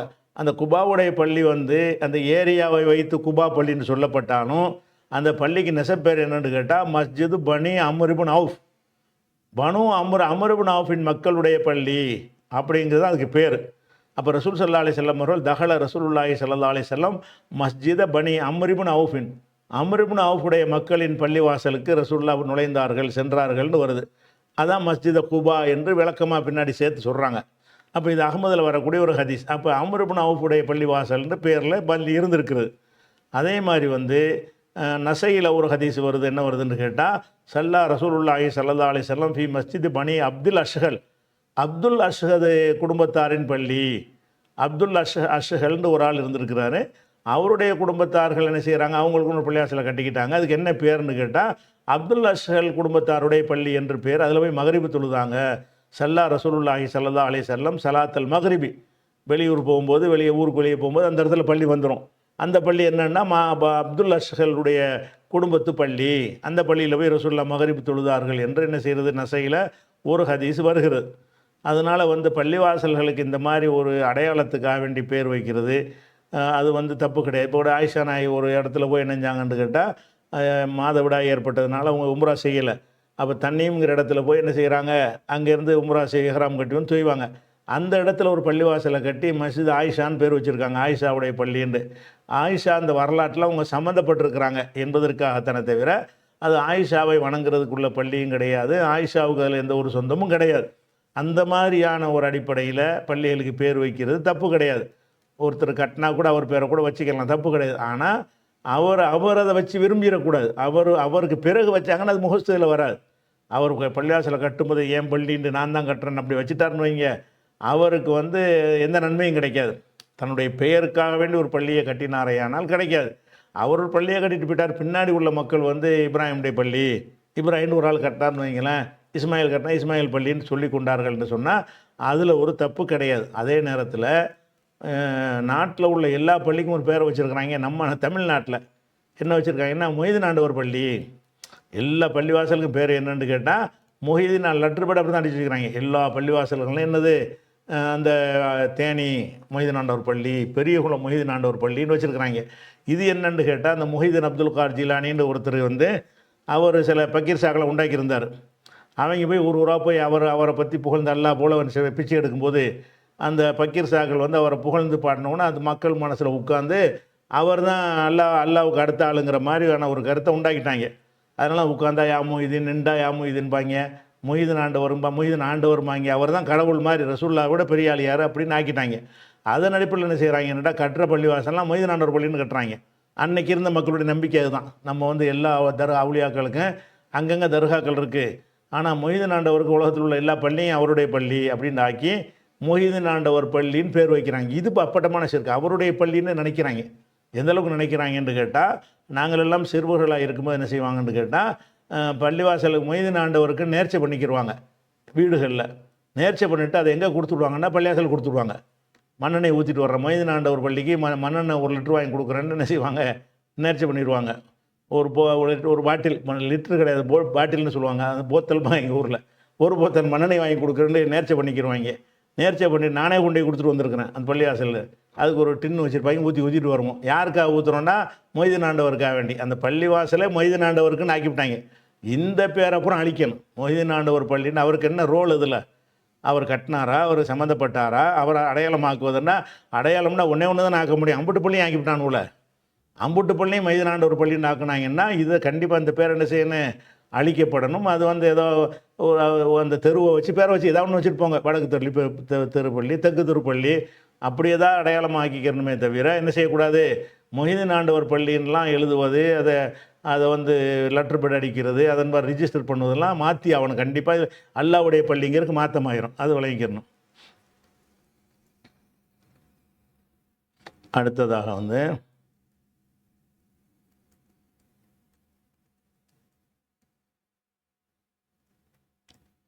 ஒரு ஆணோ அல்லது பெண்ணோ அரவாணிகளுடன் தனிமையில் இருக்கலாமா? ஷாஹுல் மீது இக்பால் நகர் தௌஹீத் பேரவை, கடைநல்லூர். அதாவது அரவாணிங்கிறாங்கல்ல, அரவாணின்னா திருநங்கைகள், திருநம்பிகள்னு பெருசாக ஒரு பேரை வச்சு என்ன செய்கிறாங்க, வச்சுருக்காங்க. இப்போ கூட வந்து விழுப்புரத்துக்கு பக்கத்தில் அவங்களுக்கு ஒன்று விழாவெலாம் நடக்கும்ல, கூத்தாண்டவர் கோயில்னு வச்சுக்கிட்டு என்ன செய்வாங்க, அவங்களுக்குன்னு ஒரு ஃபங்க்ஷன்லாம் நடக்கும். இந்த மாதிரி ஆட்களை வந்து தனித்திருக்கலாமா, ஆணோ பெண்ணை தனித்திருக்கலாமா அப்படின்னு கேட்குறாங்க. இதை பொறுத்த வரைக்கும் ஹதீஸில் என்ன வருதுன்னு கேட்டால், பெண்கள் இருக்கிற ஒரு சபையில் இவர்களை வந்து என்ன செய்யக்கூடாது, பெண் மாதிரி இருக்கிறாங்களே உள்ள அனுமதிச்சிடக்கூடாது. இவங்களை ஆண்களாகத்தான் வந்து நம்ம ட்ரீட் பண்ணணும் அப்படிங்கிறதுக்கு ஹதீஸ் இருக்குது. புகாரில் 4324 என்ன வருதுன்னு கேட்டால், ரசூல் ஸல்லல்லாஹு அலைஹி வஸல்லம் வந்து உம்மு சலமா சொல்கிறாங்க, என்னிடத்தில் வந்து ரசூல்லா வரும்போது ஒரு அரவாணி என்னோட உட்காந்து பேசிகிட்டு இருந்தார். ஒரு அரவாணி வந்து என்ன செய்கிறாரு, உம்மு சலமாட்ட ரசூல்லாவுடைய மனைவிட்டு பேசிகிட்டு இருக்கிறார். அப்போ ரசூல்லா உள்ளக்கு வந்துடுறாங்க. வருமா என்ன செய்கிறாருன்னு கேட்டால், அவர் என்ன பேசுகிறார் ரசூல்லா கேட்குறாங்க. அந்த அரவாணி என்ன பேசுகிறாருன்னு கேட்டால், பெண்களை பற்றி ஒரு தாயிஃபுங்கிற பகுதியில் ஒரு பெண் இருக்கிறா, அவள் இந்த மாதிரி இருப்பா, 4 மடிப்பு இருக்கும், உடம்பு இப்படி இருக்கும்னு சொல்லி ஒரு பெண்ணை பற்றி ஒரு வித்தியாசமாக அந்த அரவாணி வர்ணித்து கொண்டிருக்கிறத ரசூல்லா கேட்குறாங்க. கேட்டோன்னு செஞ்சாருன்னு கேட்டால், லா எதுகுலன்னு ஹாவுலா அழைக்குன்ன, பெண்களிடத்தில் இவர்கள்லாம் நுழையக்கூடாது. இவன் வந்து பொம்பளையை வர்ணிக்கிறான்னா இவன் ஆண் தன்மை இருக்குது, நடிக்கிறான். இப்போ இவன் ஒரு ஆண் தன்மையில் உள்ளவனாக இருந்து கொண்டு இந்த மாதிரி நடிக்கிற காரணத்தினால இந்த அரவாணி பேரை நடிக்கத்தான் செய்கிறாங்க. அவன் ஆணாகத்தான் இருக்கணும். ஆணாக இருக்கக்கூடியவன் வந்து சேலையை கட்டிக்கிட்டு ஒரு மாதிரியாக நடிக்கிறாங்கன்னு சொன்னால் இதை வந்து நீங்கள் பொம்பளை நினச்சிக்கிறாதீங்க. இவங்க ஒரு ஆம்பளை மாதிரி ட்ரீட் பண்ணி நீங்கள் பெண்கள் இருக்கிற பகுதியில் என்ன செய்யாதீங்க, நுழையக்கூடாது. ஒரு பெண்ணோட இந்த அரவாணிகளை தனித்திருக்க விடக்கூடாது. ஒரு ஆணாகத்தான் ஒரு ஆண் தனித்திருந்தால் எப்படி சட்டம் அப்படி தான். ஒரு ஆணு வந்து ஒரு அந்நிய பெண்ணும் சேர்ந்து தனித்திருந்தால் என்ன சொல்லு குற்றம்னு சொல்லுவீங்கல்ல, அந்த மாதிரி தான். அவர் 9 தானே சொல்ல முடியாது, அவர் 9 இருந்தாலும் கூடாது. அது புகாரில் உள்ள இந்த ஹதீஸ் இருக்குது. அதே மாதிரி வந்து ரசூல் ஸல்லல்லாஹு சொல்கிறாங்க, புகாரில் 5886 ஹதீஸில் வருகிறது, லானன் நபி ஸல்லல்லாஹு அலைஹி வஸல்லம் அல் முஹன்னிஸீன மினர் ரிஜா, ஆண்களில் வந்து பெண்களைப் போல் நடக்கக்கூடியவர்களும், ஒல் முத்தரஜிலாத்தி மினன் நிசா, பெண்களாக இருந்துக்கிட்டு ஆண்களைப் போல் நடக்கக்கூடியவர்களும். பெண் தன்மை தான் இருக்கும். ஆம்பளை மாதிரி அவங்க என்ன செய்கிறது, ஏமாத்துறதுக்கு ஒரு ட்ரெஸ்ஸை போட்டுக்கிறது. அதே மாதிரி வந்து அவங்க பெண்ணாக தான் இருப்பாங்க, ஆம்பளை மாதிரி ஆகிக்கிறது, ஆணாக தான் இருப்பாங்க, பொம்பளை மாதிரி இருக்குது. இந்த மாதிரி வந்து வேஷம் போட்டுக்கிட்டு இருக்கிறாங்களே, இவங்களை ரசூல்லா சவிச்சுட்டு என்ன செய்கிறாங்கன்னா, அஹ்ரிஜூஹும் மின் புயூத்திக்கும், உங்கள் வீடுகளிலிருந்து இவர்களை வெளியேற்றி விடுங்கள், வீட்டுக்குள்ளே விடாதீங்க. வந்தால் போனால் வெளியே ஏதாவது வேலை வெட்டிக்கு போனால் அதோட வச்சுக்கிறணுமே தவிர வீடு வரைக்கும் உள்ள அவங்கள அலோவ் பண்ணாதீங்க. அஹ்ரஜுஹும் மின் புயூத்திக்கும், இந்த மாதிரியான அரவாணிகளை வந்து வீட்டுக்குள்ளே வரைக்கும் எடுக்கக்கூடாது. அவங்க வந்து நடிக்கிறாங்க. அவங்க வந்து ஒரு ஒரு ஆணாகவே இருந்து கொண்டு கோட்டு சூட்டு போட்டுக்கிட்டு ஒரு வேலை வெட்டிக்கு போயிருக்கணுமே தவிர அவங்கள்ட்ட ஆன்மத்தன்மை இல்லாதனால் அதை மறைக்கிறதுக்காக வேண்டி ஒரு பொம்பளை மாதிரியான ஒரு ஒரு தன்மையை செயற்கையாக வடிவமைச்சிக்கிட்டு இருக்கிற காரணத்தினால அது இருக்கிறாங்க. அவங்கள அலோவ் பண்ண வேணாம் அப்படின்னு ரசூலுல்லாஹ் தடுத்துட்ட காரணத்தினால வீடு வரைக்கும் விடக்கூடாது. தனித்திருத்தல் என்பது ஒரு பெண்ணோட தனித்திருப்பதற்கு இவர் அனுமதிக்கக்கூடாது என்பதை பார்க்கணும். அதே மாதிரி வந்து ஏப்ரல் நேரலையில் ஒரு முதியவரின் ஷமீம் கூத்தானூர்லேருந்து கேட்குறாரு, முதியவரின் தராவி குறித்த குற்றச்சாட்டுக்கு பதிலளிக்கும் போது சூரத்துல் முஸம்மில் சூறாவில் 20வது வசனத்தில் ரசூல் அவர்களும் சஹாபாக்களும் இரவில் தொழுதார்கள் என்று வருகிறது. எனவே நபி அவர்களுக்கு மட்டுமல்ல என்று கூறினீர்கள். என் கேள்வி, முதலில் இறங்கிய சூரா சூரத்துல் அலக், அடுத்த சூரா முஸம்மில் என்றால் இதில் முன்பே தொழுது குறித்து எப்படி சொல்ல முடியும்? அப்போது தொழுகை கடமையாகவும் இல்லையே, எப்படி தொழ வேண்டும் என்றும் யாருக்கும் தெரியாதே. அப்படி இருக்கையில் அல்லாஹ் எப்படி நீங்களும் உங்களோடு சேர்ந்து செல்லும் இரவில் தொழுகிறீர்கள் என்று சொல்ல முடியும்? குழப்பமாக உள்ளது, விளக்கம்னு கேட்குறாங்க. இது குழப்பம்னு கிடையாது. ஹதீஸ்லேயும் குர்ஆனில் என்ன வருதோ அதையே உங்களுடைய முடிவு ஆக்கிக்கிறணும். நீங்கள் ஒரு முடிவு எடுத்துக்கிட்டு அதுக்கு மாற்றமாக இருக்கிறதுனால குழப்பம்ங்கிறீங்க. அல்ல தானே அது சொல்கிறான். தொழுகை சொல்கிறான்னா என்ன அர்த்தம்? தொழுகை இருந்திருக்குன்னு அர்த்தம், அவ்வளோதான். நீங்கள் அல்லாஹ் சொல்லி இருக்கும்போது நீங்கள் என்ன சொன்னீங்கன்னா மேராஜிலாம் தொழுகை கடமையாச்சு, அதுக்கு முந்தைய தொழுகை இல்லை கடமையானுச்சு, அதுக்கு முந்தைய தொழுகை இல்லைன்னு விளங்குறதுக்கு பதில் இதிலேருந்து இருக்குன்னு விளங்குங்க. மேராஜுக்கு முன்னாடியே தொழுகைங்கிற ஒரு முறை இருந்தது. 5 வேளை தொழுகை தான் மேராஜில் கடமையாக்கப்பட்டுச்சே தவிர தொழுகை இதுங்கிற ஒரு வணக்கம் ரசூல் ஸல்லல்லாஹு அலைஹி வஸல்லம் அவர்களுக்கு முன்னாடியே இருந்தது. என்ன ஆதாரம்னா இதுதான் ஆதாரம். இதுவே ஆதாரமாக இருக்கும்போது இதில் போய் நம்ம இப்படி கேள்வி கேட்குறது? நமக்கு ஆதாரமாக குர்ஆன் தானே. குர்ஆனில் என்ன செய்கிறான்? முஸம்மில் சூறாவிலே சொல்கிறான். நீங்கள் சொல்கிற மேராஜுக்கு முந்தி உள்ள விஷயந்தான் இது. நம்ம முஸம்மில் போர்வை போர்த்தி கொண்டிருக்கிற இரவில் நின்று வணங்குவீராகன்னா இரவில் நின்று வணங்குறது இருந்துச்சு. அந்த கட்டளை மூலமாக ரசூலுல்லாஹ்வுக்கு வணங்குன்னா சொல்லியும் கொடுத்துருப்பான்ல, சொல்லி கொடுத்துருக்கான்னு விளைவிக்கணும். அதனால் இதில் வந்துக்கிட்டு நம்ம வந்து எப்படி தொழுகையை செஞ்சாங்கன்னு கேட்கக்கூடாது. தொழுதாங்கன்னு இருக்கிறதுனா இதுதான் நமக்கு ஆதாரம். ஆதாரத்துக்கு நம்ம ஆதாரம் கேட்கக்கூடாது. குர்ஆனை விட வேறு என்ன ஆதாரம் உங்களுக்கு வேணும்? அதே மாதிரி நபிகள் நாயகம் ஸல்லல்லாஹு அலைஹி வஸல்லம் அவர்கள் மேராஜுக்கு போனாங்க இல்லையா? மேராஜுக்கு போகும்போது என்ன செய்கிறாங்கன்னா, அந்த பைத்துல் முகத்தஸுக்கு போகும்போது பல நபிமார்களை எல்லாம் நல்லா காட்டுறான். அந்த பல நபிமார்களுக்கு நான் தலைமை தாங்கி ஃபஹானத்தி சலாத்து அம்மம்துஹும், நபிமார்களுக்காக வேண்டி நான் இமாமத் செஞ்சு நான் தொழுகை நடத்தினேன்னு வருது. தொழுகை இனிமேல் தான் போய் கடமையாக போகுது. மேராஜுக்கு போய் அப்போ தான் கடமை ஆக போகுது. அதுக்கு முன்னாடி என்ன செய்கிறாங்க? பைத்துல் முகத்தஸில் வந்து நபிமார்களுக்கு நான் தொழுகை நடத்தினேன் என்று சொல்லி ரசூல் ஸல்லல்லாஹு அலைஹி வஸல்லம் சொன்னக்கூடிய ஒரு விஷயத்தை பார்க்குறோம். அதே மாதிரி வந்து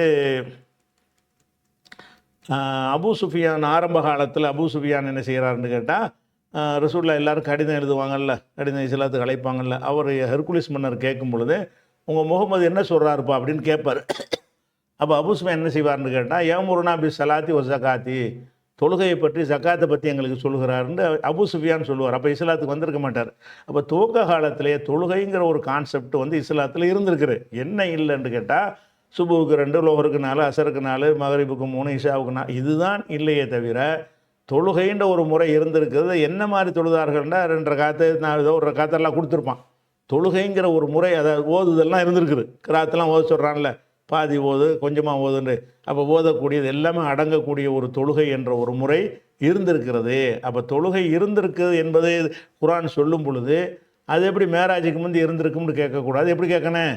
இதிலேருந்து சட்டம் எடுக்கணும். அப்போ இருந்திருக்குது, இதுக்கு பின்னாடி கடமையாக்கப்பட்டிருக்கு அப்படின்னு தான் அர்த்தம். அதாவது அதுபோல் அதே நிகழ்ச்சியில் அந்த பெரியவருக்கு பதில் சொன்னோம்ல, அது அந்த இதை கேட்குறாரு. அதே நிகழ்ச்சியில் ஜமாத்தாக தொழுவதற்கு ஆதாரம் சொல்லும்போது முஸ்லிமில் வரும் ஒரு ஹதீஸில் நபி ஸல்லல்லாஹு அலைஹி வஸல்லம் அவர்கள் சூரத்துல் பக்ரா, சூரத்துல் நிசா, பிறகு சூரத்துல் ஆல இம்ரான் ஓதினார்கள், நிறுத்தி ஓதினார்கள் என்றும், அதில் தஸ்பீஹ் செய்யும் ஆயத்து வந்தால் அதற்கு தஸ்பீஹ் செய்வார்கள், அல்லாவிடம் கேட்பது போல் வந்தால் கேட்பார்கள், அல்லாவிடம் பாதுகாப்பு தேட சொல் வந்தால் பாதுகாப்பு தேடுவார்கள், பிறகு ருக்கு செய்தார்கள் என்று சொன்னீர்கள். இது எனக்கு புரியவில்லை. தொழுகையில் இமாம் சத்தமிட்டு ஓதும்போது இதுபோல் உள்ள இடங்களில் பின்னால் தொழுவர்கள் என்ன சொல்ல வேண்டும்? ஆரம்ப காலங்களில் அகல ஹதீஸ் பள்ளிகளில் இமாம் சப்பிஹிஸ்ம ரப்பிக்கல் ஆலா என்று சொன்னால் பின்னால் நின்று தொழுகிறவர்கள் சுப்ஹான் அல்லாஹ் என்று சத்தமாக கூற கேட்டிருக்கிறேன். இது குறித்து விவரமாக தரவும்னு கேட்குறார்.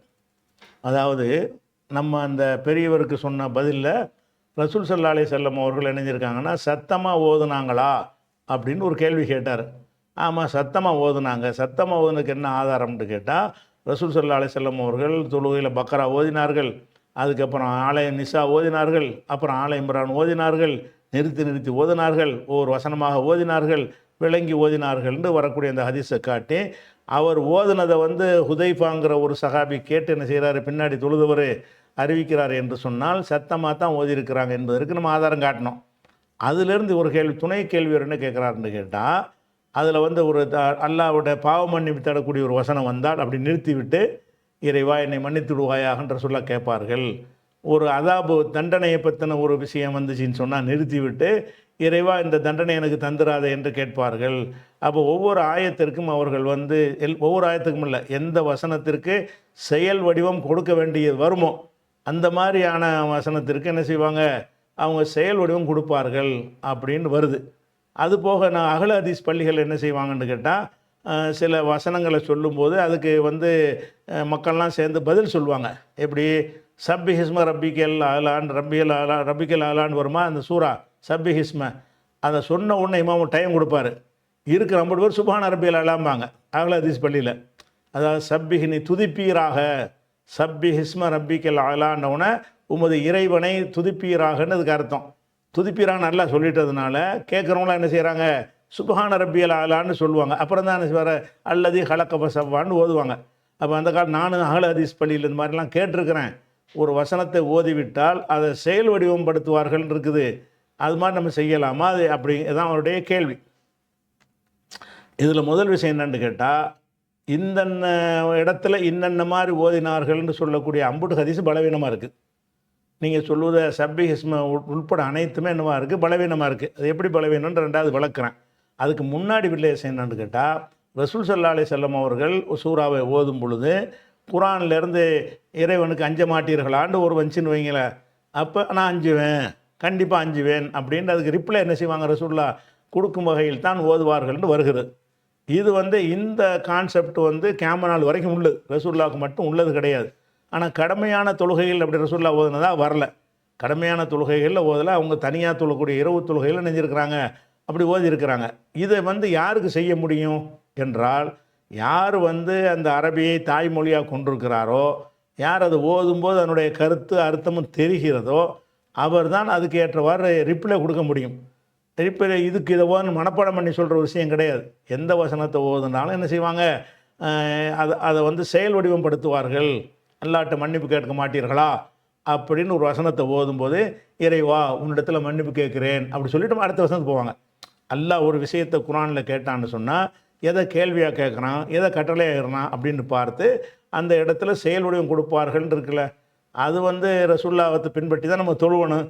அந்த அடிப்படையில் உங்களுக்கு அதனுடைய அர்த்தம் தெரியும் என்று சொன்னால் இதுக்கு இந்த மாதிரி கேட்குறான்ல, இதுக்கு இந்த மாதிரி நம்ம பதில் சொல்லணும் அப்படின்னு சொல்லி விளங்கி இருந்தீர்களேயானால் அவர்கள் அதை செய்யலாம். ஆனால் இந்த வசனத்துக்கு இதை சொல்லணும், இந்த வசனத்துக்கு இதை சொல்வார்கள் அப்படின்னு வரக்கூடியது எல்லாம் பலவீனமாக இருக்குது. உங்கள் சாய்ஸில் பொதுவாக விடப்பட்டிருக்கு, அது கேமனால் வரைக்கும் இருக்குது. ஏன்னாட்டா அது மாற்றப்படவில்லை.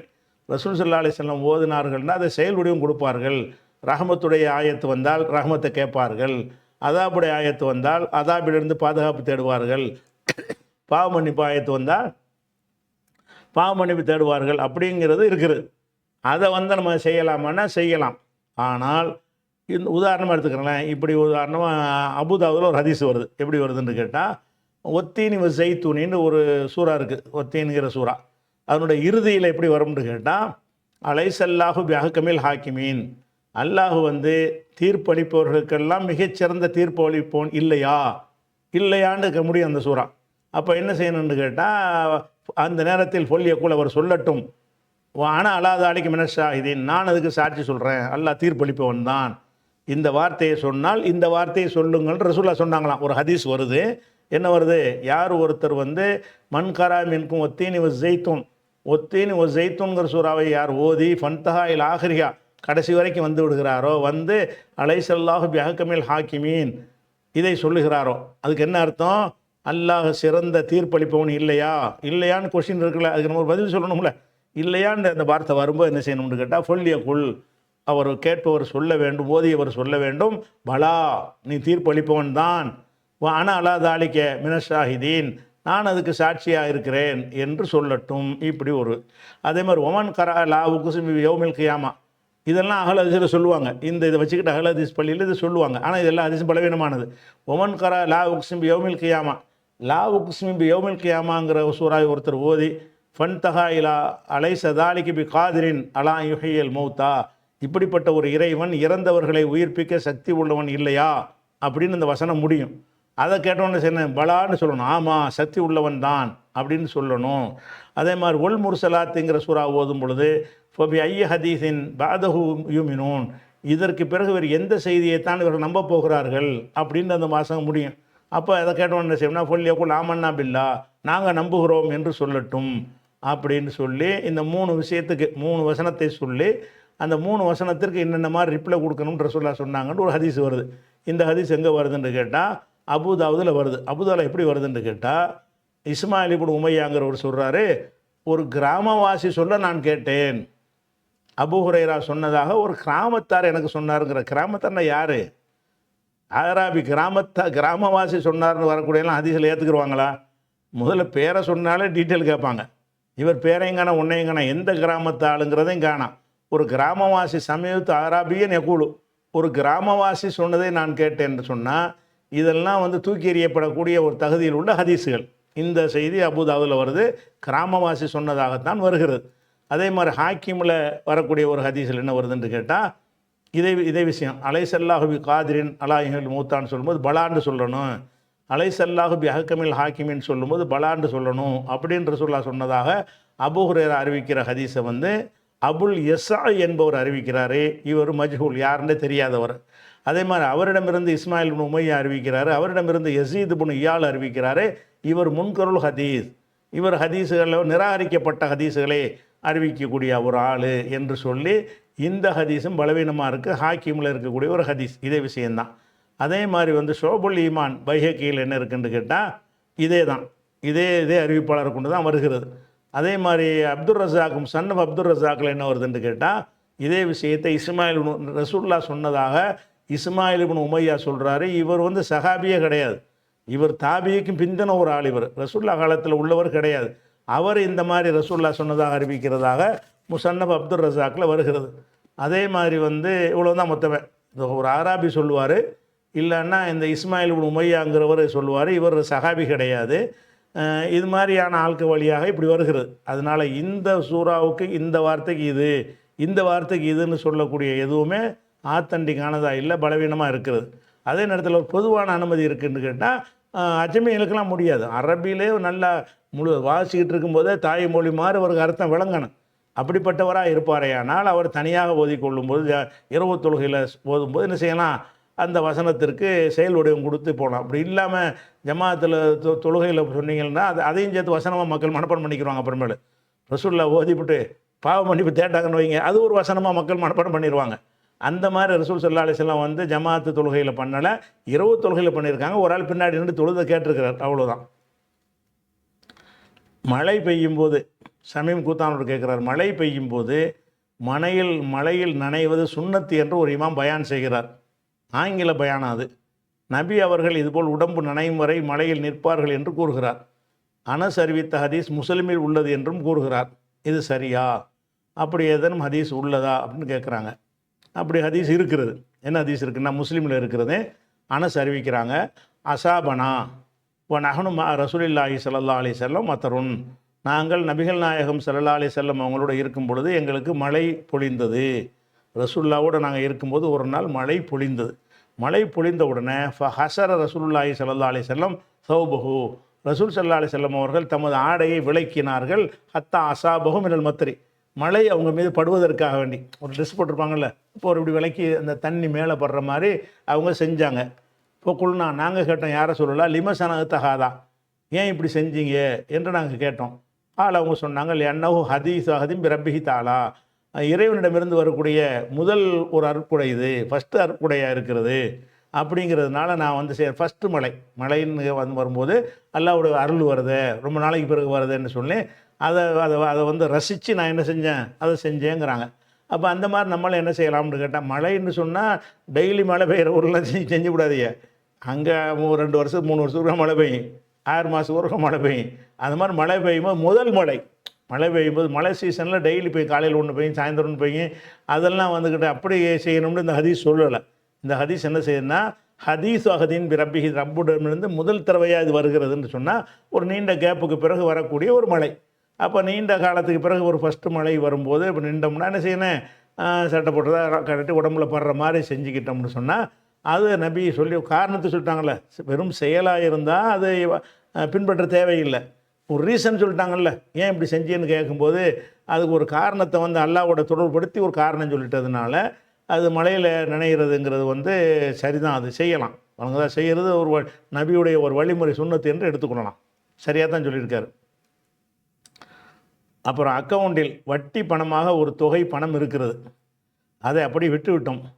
இப்போ ஒரு அவசர தேவைக்கு யாரிடமும் கடன் வாங்க முடியவில்லை. அந்த வங்கியில் உள்ள வட்டி பணத்தை தற்காலிக கடனாக எடுத்து உபயோகித்து விட்டு பணம் கிடைத்ததும் அந்த வட்டி பணத்தை மீண்டும் பேங்கில் போட்டு விடலாமா என்று கேட்குறார். அதாவது இவருக்கு ஒரு வட்டி பணம்னு எடுக்காமல் பேங்கில் ஒரு தொகை விட்டு வச்சிருக்கிறார். இப்போ ஒரு நெருக்கடி வருது, அந்த நெருக்கடிக்கு பலர்ட்டையும் கடன் கேட்குறாரு, யாரும் கொடுக்க மாட்டேங்கிறாங்க. அப்போ அந்த பணத்தை இவர் எடுத்துக்கிறது சட்டப்படி இடம் இருக்குல்ல, உலக சட்டப்படி பேங்க் சட்டப்படி இடம் இருக்குது. இவர் என்ன செய்வார்னா, அதை எடுத்துகிட்டு பிந்தி நம்ம வச்சுருவோம், வட்டி நம்ம எடுக்கவும் கூடாது, ஒரு தேவைக்கு எடுத்து பயன்படுத்தி விட்டு பிறகு அதை திருப்பி போட்டுருவோம் அப்படிங்கிற ஒரு எண்ணத்தில் எடுக்கலாமா அப்படின்ட்டு இவர் கேட்குறாரு. இன்னொரு சகோதரர் குவைத்திலேருந்து இதே விஷயமா கேட்குறாருன்னு கேட்குறாருன்னு கேட்டால், என்னோட வட்டி பணம் பேங்கில் இருக்க எடுக்காமல் இருந்தேன், இப்போ நீங்கள் வந்து இந்த மாணவர்களுக்கு சம்மர் கிளாஸ் நடத்துகிறீங்க, அதுக்காக வேண்டி அந்த பணத்தை எடுத்து உங்களுக்கு தரலாமா அப்படின்னு ஒருத்தர் கேட்குறாரு. இந்த ரெண்டுமே அந்த மாதிரி விஷயம். பொதுவாக நீங்கள் ஒரு அடிப்படையான விஷயத்தை விளங்கிக்கிறேன்னு, மார்க்க சட்டம்னு ஒன்று இருக்குது. அந்த மார்க்க சட்டத்திற்கு தான் நம்ம ஃபத்வாக்கள் தீர்ப்புகள்லாம் கொடுக்க முடியும். மார்க்க சட்டம் என்னது, இது ஹலாலா, இது ஹராமா, இது கூடுமா, இது கூடாதா, இந்த மாதிரி விஷயங்களுக்கு என்ன செய்வோம்னு கேட்டால் குர்ஆன் ஹதீஸிலேருந்து ஃபத்வா கொடுத்துருவோம். அந்த அடிப்படையில் வட்டி கூடாதுன்னா வட்டி கூடாது தான், அது ஒரு விஷயம் முடிஞ்சிருச்சு. அதே நேரத்தில் வந்து சில தவிர்க்க முடியாத நேரம், சில நிர்பந்தம், சில காரணங்கள், அந்த மாதிரி ஒரு நேரத்தில் வந்து அவர் வந்து அதை எடுக்க வேண்டிய நிலைக்கு தள்ளப்படுறார். அப்படி வருதுன்னு வைங்க, அந்த மாதிரி விஷயங்களுக்கு வந்து யாருக்கும் ஃபத்வா கொடுக்கக்கூடாது. அது வந்து அவருக்கும் அல்லாஹ்வுக்கும் உள்ள விஷயம். நிர்பந்தம் என்பதை வந்து எனக்கு நிர்பந்தம்னு இருக்கக்கூடியது உங்களுக்கு நிர்பந்தம் இல்லாமல் போயிடும். அப்போ நீங்கள் என்ன செய்றீங்கன்னா, ஒரு நெருக்கடி இருக்குது, இந்த நெருக்கடி நேரத்தில் நமக்கு இது அனுமதியாங்கிறத யார் முடிவெடுப்பா, நீங்கள் தான் முடிவெடுக்கணும். நீங்கள் ஒரு நெருக்கடியில் இருக்கிறீங்க, அந்த கடன் வாங்கணுங்கிறீங்க, இந்த இடத்தில் வந்து இது நிர்பந்தத்தில் வருமா, அல்லாஹ் ஏற்றுக்குருவானா, நம்ம அந்த நிலையெல்லாம் இருக்கிறோமா அப்படிங்கிறது நீங்கள் முடிவு பண்ணணுமே தவிர, நீங்கள் சொல்கிறத வச்சுக்கிட்டு நான் தீர்ப்பளிக்க முடியாது, யாரும் அளிக்க முடியாது. நிர்பந்தமான அதாவது எனக்கு இந்த மாதிரி இருக்குது, நான் பன்றிக்கறி சாப்பிடலாமா ஒருத்தர் கேட்டார்னா நம்ம அப்படி பதில் சொல்ல மாட்டோம். நீங்கள் நிர்பந்தத்தில் இருந்தால் உங்களுக்கு அது அனுமதி இருக்குது, நிர்பந்தத்தில் இல்லைன்னா கிடையாது. அப்போ நிர்பந்தம்ங்கிறது என்ன, ஆளுக்கு அது மாறுபடும். உதாரணமாக வந்து ரசூலுல்லாஹ்வுடைய ஆரம்ப காலத்தில் இஸ்லாத்தை பிலால் ஏற்றுக்கிட்டு என்ன செய்கிறாருன்னா, அவரை வந்து அவங்க எஜமானுக்கு அடிமையாக இருக்கிறார், விட சொல்லி ரொம்ப கொடுமைப்படுத்துகிறான், சுடுமணல் எல்லாம் போடுறான். அவன் அதுக்கு பிறகு என்ன செய்கிறார், அகதுங்கிறார், முடியாது ஒரே ஒருவன் தான் அப்படின்னு உறுதியாக நிற்கிறார். அதே நேரத்தில் அபூதர் கிஃபாரின்னு ஒருத்தர் வெளியூர்லேருந்து வர்றார். அவர்கிட்ட ரசூலுல்லாஹ் என்ன செய்கிறாங்கன்னா, நீ வந்து இஸ்லாத்தை ஏற்றுக்கிறார், நீ மறைச்சிக்க அப்படிங்கிறார். இல்லை முடியாது, நம்ம சொல்லுவேன்னு அடி வாங்குறாரு. அப்போ இது வந்து அவங்களுடைய தாங்குகிற சக்திக்கு உள்ள விஷயம். அமர் இப்னு அபஸான்னு ஒருத்தர் வருவார், அல்லாஹ்வுடைய தூதர் என்னன்னு நீங்கள் என்ன சொல்கிறீங்க அப்படி ரகசியமாக சந்தித்து இஸ்லாத்தில் ஏற்றுக்கிட்ட உடனே நான் உங்களை ஃபாலோ பண்ண போகிறேன் பாரு, இப்போ ஃபாலோ பண்ண நீ ஊருக்கு போயிரு, இது உனக்கு தாங்க மாட்டாய், ரொம்ப அநியாயம் பண்ணுவாங்க, உனக்கு எப்போ ஏழுமோ நான் என்னுடைய கை ஓங்கி விட்டதை கேள்விப்படும்போது என்கிட்ட நீ வா அப்படின்னு அவர் அனுப்பி வைப்பாங்க. அவர் போய் மறைச்சிக்கிடுவார். பிறகு மதீனாவோட போய் ரசூலுல்லாஹ்வுடைய கை ஓங்கின பிறகு அவர் வந்து சந்திப்பார்லாம் வருது. அதனால் வந்து அந்த ஈமானை வந்து மறைத்து கொள்ளுதல் என்பது வந்து அவரவர் தீர்மானிக்கிற விஷயம். மூசா நபி காலத்தில் ஒரு மனிதர் என்ன செஞ்சார், ஈமானை மறைத்து கொண்டிருக்கிற ஒரு மனிதர் இருந்தார், அவர் மூசா நபிக்கு சப்போர்ட் பண்ணார் என்றெல்லாம் குர்ஆனில் ஒரு ஒரு வசனம் இருக்குது. அப்போ நாலி மூசா எக்தும் ஈமானகு, ஈமானை மறைத்து கொண்டிருந்த ஒருத்தர் இருந்தார். அவர் மூசா நபியை அவங்க முடிவு பண்ணும்போது, ஏன்டா நல்ல மனுஷனை கொல்ல போகிறீங்கன்னு கேட்டார்னு வரும். அப்போ இதில் என்ன பார்க்கணும்னு கேட்டால், சில பேர் ஈமானை மறைச்சிருக்கிறாங்க, சில பேர் அடித்தான் நின்றுருக்கிறாங்க. இது ஆளை பொறுத்து மாறும். அவருக்கு என்னது, அவர் நிர்பந்தம், எனக்கு இதை தாங்க இயலாதுன்னா நீங்கள் உங்களுக்கு நிர்பந்தம், அவருக்கு தாங்க இயலும்னா அவர் நிர்பந்தம் இல்லை. அப்போ அவரவருடைய தாங்குகிற சக்தி, அந்த பசி தாங்குறதுக்குன்னு ஒருத்தனுக்கு வந்து ஒரு வேளை பசி கூட தாங்க முடியாமல் இருப்பான். ஒருத்தன் 3 நாளைக்கு கூட பசி தாங்குவான். சரிங்களா? ஒருத்தன் வந்து 2 அடி தாங்க மாட்டான், ஒருத்தன் 50 அடி தாங்குவான். அப்போ அடி தாங்கிறது, பசி தாங்கிறது, இந்த மாதிரி விஷயங்கள் எல்லாம் ஒரே மாதிரியாக இருக்கு மனிதர்களுக்கு இருக்காது. அப்போ ஒரு வேளை பசி கூட தாங்காத அளவுக்கு அவன் நிலைமை இருக்கும் என்று சொன்னால் அவனுக்கு அது நிர்பந்தமாயிரும். 3 நாளைக்கு கூட நீ இருந்தாலும் நான் சாப்பிடாம இருப்பேன்டா, அவனுக்கு நிர்பந்தம் ஆகலை. அப்போ நிர்பந்தம் என்கிற ஒரு விஷயங்கள் எல்லாத்தையும் என்ன முடிவு பண்ணணும்னு கேட்டால், உங்கள் சொந்த பொறுப்பில் நீங்கள் முடிவு எடுத்துக்கிறணும். இந்த மாதிரி ஒருத்தட்ட கேட்டு வந்து ஃபத்வா கேட்டுனா முடிவு எடுக்க முடியாது. இப்போ வந்து வட்டி பணம் இருக்குது, கூடாது, மார்க்கத்தில் கூடாது தானே, கூடாது, அதை விட்டுற வேண்டியது. இப்போ நீங்கள் எடுக்கணும்னு ஒரு தேவை வருதுங்கிறீங்க, இது நிர்பந்தம் தானா? நம்ம அந்த நிலையில் இருக்க தேவை யாரும் தரமாட்டேங்கிறான், நம்ம திருப்பி தான் வைக்க போகிறோமே அப்படின்னு உங்களுக்கு அல்லாஹ்வுக்குள்ள ஒரு விஷயம். எல்லா நிர்பந்தத்துக்கு எடுக்கிறேன்னு சொன்னால், உங்கள் நிர்பந்தத்தை அல்லாஹ் அறிந்தவன். நீங்கள் சொல்கிறதை வைத்து நான் அறிய முடியாது. அந்த அல்லாஹ்விடத்தில் முறையிட்டால் ஏற்றுக்கொள்வான் என்று உங்களுக்கு நம்பிக்கை இருந்தால் தாராளமாக எடுத்துக்கிறங்க. இல்லை இது அல்லாஹ்ட்ட எடுபடாத அப்படின்னு நினச்சா விட்டுருங்க. அப்போ நீங்கள் என்ன செய்யணும், அல்லாஹ்வுக்கு பயந்து அதை வந்து முடிவெடுத்து கொள்ள வேண்டியதான். அதே மாதிரி வந்து இந்த வட்டி பணம் இருக்குது, அது தப்பாக பயன்படுத்துவோம், அதுக்கு பயன்படுத்துவான்ட்டு உங்களுக்கு பல விதமான ஃபீலிங் வருது. ஃபீலிங் வருமா நீங்கள் என்ன நினைக்கிறீங்க, இதை எடுத்து ஏதாவது ஒரு காரியத்துக்கு ஏன் போட்டு நம்ம காசு அவன்ட்டு இது கிடக்கணும், அநியாயத்துக்கு பயன்படுத்துவான் அப்படி நினைத்து நீங்கள் கொடுத்தால் அல்லாஹ் ஏற்றுக்குருவான் என்று நீங்கள் நினச்சா, உங்கள் நிர்பந்த நிலையில் இருக்குன்னு நினச்சிங்கன்னா எடுத்து எதுக்கோ கொடுங்க, நீங்கள் கூட எடுத்துகிட்டு போங்க. அதெல்லாம் என்னென்னு கேட்டால், அந்த நிர்பந்தம் என்கிறதுக்காக எடுக்கிற ஒரு முடிவு, அதுக்கு ஃபத்வா கிடையாது. ஃபத்வா என்னென்னா கூடாதுங்கிறதான். வட்டி கூடாது என்பது தான் மார்க்கத்தினுடைய தீர்ப்பு. இந்த தீர்ப்புகள் வந்து சில நேரங்களில் மாறும். சூழ்நிலைகள், பலவீனங்கள், நிர்பந்தங்கள் அதை வைத்து என்ன செய்யும், மாறும். சில காரணங்களுக்காக கூட மாறும். அப்படி மாறும் என்றிருந்தால் அந்த காரணம் இறைவன்ட்ட எடுபடுமா என்று நீங்கள் உங்கள் நிலையில் இருந்து நீங்கள் சிந்தித்து பார்த்து, இது அல்லாஹ் ஏற்றுக்குருவான்னு உங்களுக்கு மனசில் பட்டால், என்ன அல்லாஹ்வுக்கு பயந்து, உலகத்தில் மனுஷனை ஏமாத்திருக்கு என்ன வேணாலும் சொல்லலாம், அல்லாஹ்ட்ட அப்படி முடியாது. அந்த அல்லாண்ட யாருங்கிற மனசில் வச்சு நீங்கள் சிந்திச்சு பாருங்கள். எடுத்துக்கொள்ளலாம். சும்மா நம்ம அநியாயத்துக்கு நம்ம தப்பாக பயன்படுத்த போகிறாங்க இருந்துட்டு போகுதுன்னு நீங்கள் நினச்சிங்கன்னா, அந்த நிர்பந்தத்துக்காக வேண்டி நீங்கள் எடுத்தால் தப்பு கிடையாது. தப்பு கிடையாது. அல்லாட்ட ஒரு முறையிட்டுக்குங்க, இறைவா நான் அந்த நேரத்தை செய்கிறேன், நான் பாவம் செய்கிறக்கா செய்யலை அப்படிங்கிற மாதிரி நீங்கள் நினைத்து கொண்டீங்கன்னா குற்றமாகாது. அப்போ நிர்பந்த விஷயத்திற்கு வந்து அவரவர் தீர்மானித்து கொள்வதுதான் சரி. முகமது மசூது ஜித்தாவிலேருந்து கேட்குறாரு. ஜித்தாவை சித்தாண்டு வேற போட்டிருக்கிறாரு. இதில் நடந்த இந்த தமிழ் சொல்லு பயன்படுத்தணுங்கிற ஒரு அர்த்தத்தில் என்ன செய்கிறாரு, அவர் போட்ட மாதிரி தெரிகிறது. அதே மாதிரி தப்பு பேர்கள்லாம் மாற்றக்கூடாது. விளங்குதா? ஜார்ஜ் புஷ்ஷுன்னா புட்டுன்றலாமா, புட்டுன்னா விளங்குமா, புஷ்ஷுண்டா தான் அவனை பற்றி விளங்கும். இஷ்ஷு சொல்லக்கூடாது, தமிழ் இப்படி இட்டு தான் சொல்லணும் அப்படின்னா எவனை சொல்கிறேன்னு யாருக்கும் விளங்காது. அதனால் பெயர்கள் வந்து எப்படி இருக்கோ அப்படி தான் சொல்லணும். அதை வந்து இதை செந்தமிழில் பேசுகிறேன்னு என்ன செய்யக்கூடாது, ஜித்தா தான், அது சித்தாண்டா சித்த வைத்தியன்றது விளங்கிடுவான். நீங்கள் சித்தான்னு போட்டிருக்கிறீங்க, கேஎஸ்ஏன்னு போட்டதுனால நான் விளங்கிட்டு ஜித்தான்னு சொல்லி, இல்லைட்டா என்ன விளங்கிடுவாங்க, முகமது சித்தவோ சித்த வைத்தியரா அப்படின்னு விளங்கிடுவாங்க. அதனால் ஜித்தான்னு சொல்லுங்கள். ஜிலாம் வடமொழி சொல்லாக இருந்தாலும் அது வந்து அந்த மொழியில் உள்ளதை இப்போ பெயர்கள் அப்படி தானே சொல்லணும். பெயர்கள் எப்படி இருக்குதோ என்ன செய்யணும், அதே மாதிரி தான் வந்து சொல்லணும். அது விளங்கிக்கணும். சரி, விஷயத்துக்கு வரும். கேள்வி என்ன கேட்குறேன்னா, வியாபாரத்தில் வெளி கமிஷன், அதாவது உள் கமிஷன் வெளி கமிஷன் வாங்குபவரும் கொடுப்பவருக்கும் தெரியாமல் வாங்கலாமா? உதாரணமாக வாடிக்கையாளர் வருவதற்கு கமிஷன் கொடுக்கலாமா? அதுவும் தெரியாமல் நான் சொல்வது, இதுபோல் முதலாளிக்கு தெரியாமல் நான் கடையில் வேலை செய்கிறேன், கமிஷன் வாங்கலாமா அப்படிங்கிறாரு. நான் ஒரு கம்பெனியில் வேலை செய்கிறேன், இறக்குமதி ஏற்றுமதி வேலை. இந்த பொருட்களை இறக்குமதி ஏற்றுமதி 2 பக்கமும் கமிஷன். இது இல்லாமல் கிளியரன்ஸிலும் கமிஷன். இது முதலாளிக்கு தெரிய வாய்ப்பு இல்லை. இது அல்லாமல் முதலாளி சில கஸ்டமர்களுக்கு கமிஷன் இவ்வளோ கொடு என்று சொல்லிவிடுவார். அதில் பாதியை கொடுக்கிறேன், மீதியை நான் எடுக்கிறேன். இதுவும் முதலாளிக்கு தெரியாது. இப்படி நிறைய உள்ளன, எல்லாத்துக்கும் விளக்கமாக சொல்லவும்னு கேட்குறாரு. எல்லாத்துக்கும் விளக்கம் என்னன்னு கேட்டால், இஸ்லாம் மார்க்கத்தில் வந்து அமானித மோசடிங்கிறது கூடாது. நீங்கள் ஒரு நிறுவனத்தில் வேலை செய்கிறீங்கன்னா அதனுடைய உரிமையாளர் தான் அதுக்கு எல்லாத்துக்கும் சொந்தக்காரர். நீங்கள் ஊழியர் தான். அந்த ஊழியர் வந்து அவருடைய பொருளாதார விஷயத்தில் நிறுவனத்தில் நீங்கள் எடுக்கிற எந்த ஒரு முடிவும் வந்து அவருக்கு தெரிஞ்சு தான் எடுக்கணும். அவர் சம்மதத்தோடு தான் எடுக்கணும். அவருக்கு சம்மதம் இல்லாமல் இருந்து ஒரு 10 பைசா எடுத்தாலும் அந்த ஹலால் ஆகாது. ஏன்னு கேட்டால் உங்களை நம்பி ஒப்படைச்சிருக்கிறாங்க. நீங்கள் ஒப்படைக்கப்பட்ட ஒரு நிர்வாகி தானே தவிர அதன் உரிமையாளர் நீங்கள் இல்லை. யார் உரிமையாளர் இருக்கிறாங்களோ அந்த உரிமையாளருக்கு தெரியாமல் நீங்கள் ஒரு 1000 ரூபா அவர் கொடுன்னு சொன்னால் 500 ரூபாய் கொடுத்துட்டு நீங்கள் 500 ரூபாய் எடுத்துக்கிறதுங்கிறது அவருடைய எண்ணத்துக்கு மாற்றம் தானே. அது ஒரு மோசடி தானே. அது ஒரு மோசடி தான் ஆகிறது. அதே மாதிரி கமிஷன் எதுக்கு வாங்கினா அவற்றை கொண்டே கொடுக்கணும். நீங்கள் என்ன செய்கிறீங்க, கொடுத்துட்டு கமிஷனை வாங்குறவன் விற்கிறவன்ட்ட கமிஷனை வாங்கி நீங்கள் எடுத்துக்கிறீங்க. அப்போ அந்த வியாபாரத்துலேருந்து வரக்கூடிய அனைத்தும் முதலாளிக்கு தானே சேரும். இந்த கமிஷன்லேருந்து எல்லாமே யாருக்கு சேரும்னா முதலாளிக்கு தான் சேரும். அப்போ முதலாளிக்கு தெரியாமல் நீங்கள் பல விஷயங்கள் செய்வதாக இதில் சொல்கிறீங்க. இது எல்லாமே எதில் வரும்னு கேட்டால் அமானிதம் என்கிற ஒரு விஷயத்தில் வரும். அல்லாஹ் என்ன சொல்லி காட்டுறான்னா குர்ஆனில் யா அய்யுஹல்லதீன ஆமனூ லா தஹூனுல்லாஹ வர் ரசூல, அல்லாஹ் ரசூலுக்கும் மோசடி செய்யாதீங்க. தகுன அமானாத்திக்கும் கூட அமானிதத்துக்கு மோசடி பண்ணாதீங்க.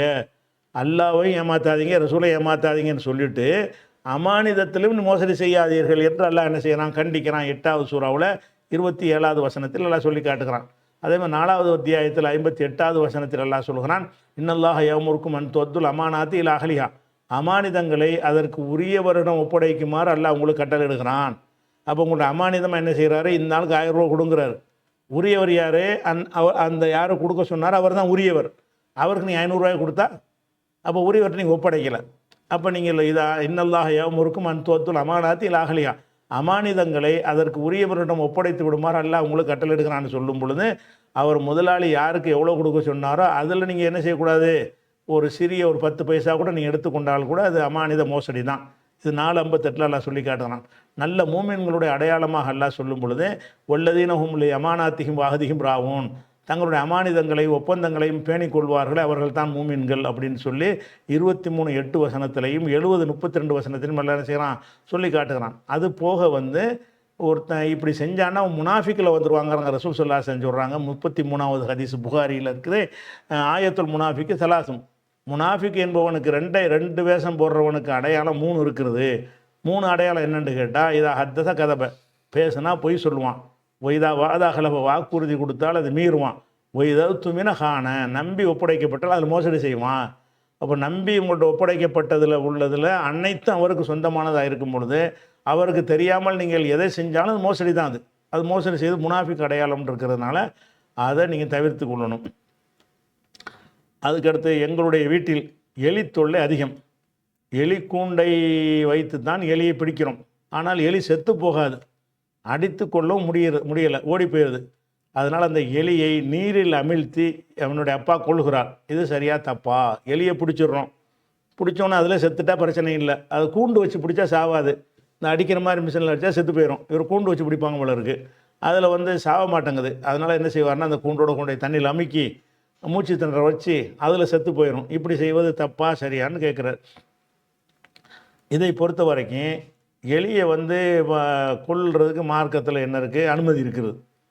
எலி என்ன செய்யுது, 5 ஹரமில் கூட கொள்ளலாம். ஹரமில் வந்து ஒருத்தன் எலியை, ஹரம்ங்கிறது என்னது, புனிதத்தலம். மக்கா இருக்குல்ல, அந்த புனித தலத்துக்கு பேர் ஹரம்னு சொல்லுவாங்க. அந்த ஹரம் ஷரீஃபில் வந்து எந்த உயிரினையும் நம்ம கொல்லக்கூடாது. ஹரம் ஷரீஃப் செய்யக்கூடாது. எந்த உயிரினத்தையும் கொலை செய்வது குற்றம் என்று மார்க்கத்தில் இருக்குது. மற்ற இடத்துல கொள்ள அனுமதிக்கப்பட்டதாக இருந்தால் கூட அந்த இடத்துல கொல்லக்கூடாதுன்னு இருக்குது. அதில் இந்த 5 பிராணிகளை ஒருத்தன் கொலை செஞ்சிட்டான்னு சொன்னால் அவனுக்கு குற்றம் வராது. ஹரமில் ஏன்டா கொலை பண்ணேன்னு கேட்க மாட்டான். போய் கொல்லுன்ற அர்த்தம் கிடையாது. நம்ம ஹரமில் நினைச்சிட்டோம், ஒரு எலி வருது கொண்டுட்டோம்னா குற்றம் கிடையாது. வருது எப்படி வருது, ஹம்சுன் ஃபவாசிக்கு யுகுத்தொல்ன ஃபில் ஹரமி, 5 தீய பிராணிகள் இருக்கின்றன, அவை ஹரமிலையும் கொல்லப்படலாம். அது 5 என்னென்னு கேட்டால், ஃபாரத்து 1 எலி, உல் அக்ரபு தேளு, உல் ஹுதையா அந்த பருந்து, உல் ஹுராபு காகம், உல் கல்புல் அக்கூர் வெறிநாய். இவைகள் வந்து ஹரமில் இருந்தால் ஹரமில் போய் கொண்டுட்டீங்கன்னு சொன்னால் எப்படி ஹரமில் கொலை செஞ்சான்னு கேட்க மாட்டான்ல. இந்த 5க்கும் அப்படின்ட்டு இருக்குது. அதில் வந்து எலியை, இது புகாரில் 3314வது ஹதீஸில் இருக்குது, எலியை கொல்லலாம்னு இருக்குது. கொல்ல அனுமதி இருக்குது. கொல்லலாம்னா என்ன அர்த்தம், எந்த முறையில் கொண்டாலும் கொல்லலாம் தானே அர்த்தம். கொல்லலாம் தானே, அடித்து கொன்றா என்ன, அமுக்கி கொன்றா என்ன, எல்லாம் ஒரே ரிசல்ட்டு தானே. அது தண்ணீரில் அமிழ்த்து கொள்ளக்கூடாது என்றெல்லாம் சட்டம் கிடையாது. கொல்லலாம்னு வந்துருச்சுன்னு சொன்னால் கொல்வதற்கு நீங்கள் என்ன வழிமுறை விஷத்தை வச்சு கொள்ளுவாங்க, எலி மருந்தை வச்சு கொள்ளுவாங்க, அல்லது ஒரு கருவியை வச்சு ஒரு மண்டையில் ஒரு அடிச்சிரும்ல அது மாதிரியும் கொள்ளுவாங்க, அல்லது நீங்கள் சொல்கிற மாதிரி கூண்டில் பிடிச்சி என்ன செய்வாங்க, அதை தண்ணியில் அமைக்கியும் கொள்ளுவாங்க. கொல்றதுக்கு மார்க்கத்தில் அனுமதி இருக்கிறதுனால ஹரமில் கொன்றால் கூட குற்றம் கிடையாது. அப்படியான ஒரு விஷயம். இதை சொன்னதுனால புகாரில் 3314 ஹதீஸில் வருதுல, இதை சொன்னதுனால காகத்தையும் இதில் குறிப்பிடப்பட்டிருக்குன்னு ஒரு டவுட். மற்றெல்லாம் அவங்க டவுட் வராது. தேலை கொள்வது, எலியை கொள்வது, பருந்து கழுகை கொள்வது, அதே மாதிரி நாய் நாயை கொள்றதுக்கெல்லாம் ஒரு நியாயங்கள் வழங்கும். இந்த காகத்தையும் இந்த இதில் ரசூலுல்லாஹ் சேர்த்துருக்குறாங்கல்ல, நீங்கள் கேள்வி கேட்காட்டாலும் இந்த ஹதீஸை வச்சு நாளைக்கு இன்னொருத்தர் கேட்பார். அதுக்காக இந்த காகத்தை கொள்ள சொல்கிறாங்களா, காகம் என்ன செய்யும், காகம் அப்படி கொள்கிற அளவுக்கு உள்ள ஒரு தீங்கு சேர்ற பிராணியை இல்லையே அப்படிங்கிற மாதிரி ஒரு டவுட்டு உங்களுக்கு வரும். ஆனால் காகம் என்று இந்த ஹதீஸில் வருவதெல்லாம் என்னன்னு கேட்டால், அதாவது இந்த பிணந்தின்னி காகம்னு ஒரு காகம் இருக்குது. அது நம்ம பகுதியிலலாம் இல்லை. அந்த காகங்கள் என்னன்னு கேட்டால் பிணத்தை திங்கக்கூடிய காகம்னு ஒன்று இருக்கிறது. அந்த மாதிரி பிணந்தின்னி காகங்கள் கொல்லணும், அந்த கழுகு மாதிரியான ஒரு தன்மையில் உள்ளது அப்படின்னு இருக்கிறது. அதை பற்றி இப்னு ஹஜர் அவர்கள் சொல்லும்போது சொல்கிறாரு, கது இத்தஃபக்கல் உலமா வலா இஹ்ராஜல் குராபி சகீர் இல்லது குல் ஹப்ப. தானியங்களை சாப்பிட்ற சின்ன சின்ன காகங்கள்லாம் இருக்கிறது, அதுக்கு வேறு குராபு ஜரன்னு சொல்லுவாங்க. அதை என்ன செய்யணுன்னா விரட்டி விடலாமே தவிர அதை கொல்லக்கூடாது. விரும்பினால் அதை சாப்பிடக்கூட செய்யலாம். அஃப்தோபி ஜவாஸ் அக்கலிஹி, அந்த காகத்தை சாப்பிடக்கூட செய்யலாம். ஏன்னா விரலால் கிழித்து சாப்பிடக்கூடிய பிராணிகள் தானே தடுக்கப்பட்டிருக்க பறவைகள், அதில் இது வராது, சாப்பிடக்கூட செய்யலாம்னு அவர் சொல்கிறார். அதனால் இந்த காகத்துக்கு என்ன செய்யாது, அது பொருந்தாது. இன்னும் சொல்ல போனால் ஒரு ஆதமுடைய ஒரு மகன் இன்னொரு மகனை கொலை பண்ணிட்டான். அது ஆதம் அலைஹிஸ்ஸலாத்துடைய மகன் இன்னொரு மகனை கொலை பண்ணிட்டான். கொலை பண்ணிட்டு அந்த பாடி என்ன செய்யணும்னு நமக்கு தெரியலை. அப்போ அல்லாஹ் என்ன செய்கிறான்னா, இப்போ பாசல்லாஹ் உராபன், ஒரு காகத்தை அனுப்பினான். ஏபஹத் ஃபில் அர்தி, பூமியில் அது தோண்டியது. எதற்காக வேண்டிய யுரியஹு கைஃப யுவாரி சௌவதஹி, தன் சகோதரனுடைய பாடியை உடலை எப்படி மறைப்பது என்பதற்காக வேண்டி அவனுக்கு கற்றுக் கொடுப்பதற்காக அல்லாஹ் ஒரு காகத்தை அனுப்பினான். அந்த காகம் என்ன செய்யுதுன்னா ஒரு குழியை தோண்டி ஒரு காகத்தை உள்ளத்தில் தள்ளி மண்ணை போட்டு மூடுது. அதை பார்த்து என்ன செய்ய, இந்த காகத்துக்கு அறிவு கூட எனக்கு இல்லைன்னு அவன் சொன்னான்னு வருது. இது 5வது சூறாவில் 31வது வசனத்தில் இருக்குது. இது மாதிரி நல்ல பணிகளை கற்றுக் கொடுக்கக்கூட அல்ல அந்த காகத்தை அனுப்பியிருக்கிறாங்கிற வகையில் உள்ளதுனால இது அந்த பாவிகளுக்கு தீய விலங்குகள்ங்கிற கணக்கில் வராது. இதெல்லாம் என்னன்னா அந்த தானியங்களை சாப்பிடக்கூடிய காகங்கள் மாதிரி உள்ளதாக இருக்கும்னு விளங்கிக்கணும். அது மட்டும். அடுத்து 2:62 வசனத்தின்படி, இன்றும் யூதர்களிலும் கிறிஸ்தவர்களிலும் அல்லாஹும் இறுதி நாளையும் நம்பி வாழ்வோர் நிலை என்னவாகும் விளக்கவும். மன்சூர் இலங்கை அவர் என்ன கேட்குறாருன்னு கேட்டால், 2வது சூறாவில் 62வது வசனம் அது என்ன சொல்லுதுன்னு கேட்டால், இன்னல்லதீன் ஆமனு, யார் நம்பிக்கை கொண்டிருக்கிறார்களோ, வல்லதீன ஹாது, யார் யகூதிகளாக இருக்கிறார்களோ, ஒன்னசாரா, யார் நசாராக இருக்கிறார்களோ, சாபியின்களாக இருக்கிறார்களோ, அவர்களில் மண் ஆமன பில்லாஹி ஒல்யமில்லாஹிரி, இவங்களில் யார் அல்லாவையும் ஆகிரத்தையும் நம்பி அமில சாலிகன் நல்லறம் செய்கிறார்களோ, ஃபலஹும் அஜ்ருஹும் இன்த ரப்பிஹிம், அவங்களுக்கு அவங்களுடைய கூலி அவங்கள் இறைவன்ட்ட இருக்கிறது. ஒலா ஹவுஃபுன் அலைஹிம் வலாஹும் யஹ்சனூன், அவங்களுக்கு அச்சமும் இல்லை கவலையும் இல்லை என்று இந்த வசனம் சொல்கிறது. இதில் என்ன சொல்லுதுன்னு கேட்டால், ஒருத்தன் யகூதியாக இருந்தால் கூட நசாராவாக இருந்தால் கூட அல்லாவையும் ஆகிரத்தை நம்பினான்னு சொன்னால் அவனுக்கு கூலி உண்டு அப்படின்னு இது சொல்லுகிறது. அப்போ இன்றைக்கி ஒருத்தர் யகூதியாக இந்த கருத்து 2:62 இருக்குது. 2:62 மட்டும் இல்லாமல் 5:69 இருக்கிறவர் கேட்காட்டான அதையும் சேர்த்துக்கிறங்க. 5:69 வசனத்திலையும் இதே விஷயம் குர்ஆனில் சொல்லப்பட்டிருக்கிறது. அப்போ என்னன்னு கேட்டால், யகூதியாக நசராவாக இன்றைக்கி ஒருத்தன் இருக்கிறான், நான் அல்லாஹ்வை நம்புகிறேன் ஆகிரத்தை நம்புகிறேன்னு சொல்கிறான். அப்போ அவனுக்கு இது பொருந்துமா, அதைத்தான் இது சொல்லுகுதான்னு கேட்குறாங்க. இந்த வசனத்தை பொறுத்த வரைக்கும் இனிமேல் இப்படி நடப்பதை பற்றி பேசுகிறதா, அதற்கு இதுக்கு முந்தி இறந்து போயிருப்பாங்கள்ல, நபிகள் நாயகம் ஸல்லல்லாஹு அலைஹி வஸல்லம் வருவதற்கு முன்னாடி எவ்வளோ பேர் யூத மார்க்கத்திலே இறந்து போயிருப்பாங்க, எவ்வளோ பேர் நசாரா மார்க்கத்தில் இறந்து போயிருப்பாங்க. அவங்க அந்த சரியான கொள்கையில் மூசா நபியாக ஏற்று அந்த மாதிரி சரியான நம்பிக்கை உள்ளவங்களாக இறந்துருந்தாங்கன்னு சொன்னால் அவங்களுக்கு கூலி இருக்குங்கிறத எடுத்துக்கொள்வதா, ரசூல்லா வந்த பிறகும் அவர் இஸ்லாத்தை ஏற்றுக்கொள்ளாமல் அவர் அதே மார்க்கத்தில் இருக்கலாம் அப்படின்னு எடுத்துக்கொள்வதாண்ட 2 அர்த்தத்துக்கு இடம் தருகிறது. ஆனால் இது 2 அர்த்தத்துக்கு இடம் தந்தாலும் இது கடந்த காலத்தில் உள்ளதுக்கு உள்ள ஒரு விஷயந்தான். இது ரசூல் ஸல்லல்லாஹு அலைஹி வஸல்லத்துக்கு வந்த பிறகு ரசூல்லாவை தான் ஏற்று ஆகணும்.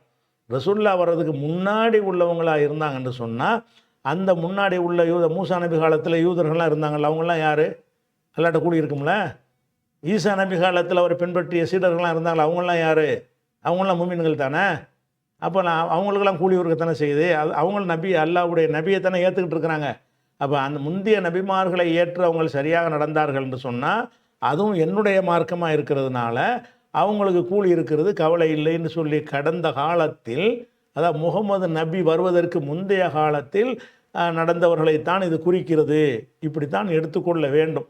ஏன் எடுத்துக்கொள்ள வேண்டும்னு கேட்டால் அதுக்கு ஒரு ஆதாரம் இருக்குது. என்ன ஆதாரம்னு கேட்டால் 4வது சூறாவில் 46, 47, 48 இந்த 3 வசனங்களை அல்லாஹ் சொல்லும் என்ன செய்கிறான்னு கேட்டால், யூதர்கள் இருக்கிறார்களே அவர்கள் வசனங்களை அதற்குரிய இடங்களை விட்டு மாற்றி அமைக்கிறார்கள். வசனங்கள்லையே சேஞ்ச் பண்ணுறாங்க. வேதத்தில் அவங்கள பற்றி அல்லாஹ் சொல்லும் என்ன செய்கிறான்னு கேட்டால், யாயுல்லதீன ஊத்துல் கிதாப், வேதம் கொடுக்கப்பட்டவர்களே, வேதம் கொடுக்கப்பட்டவர்களை நல்லா கூப்பிட்றான். அந்த வசனத்தில் யாரை கூப்பிட்றான்? யஹூதி நசாராக்களை கூப்பிட்றான்.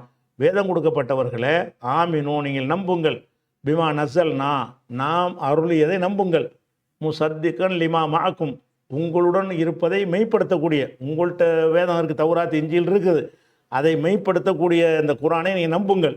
மின் கபடி அந்நத்துமிச உஜூஹன், உங்களுடைய முகங்களை நம்மை மாற்றுவதற்கு முன்னால், முகங்களை முதுகை போல மாற்றுவதற்கு முன்னால் என்ன செய்யுங்க, நீங்கள் நம்பி விடுங்கள்.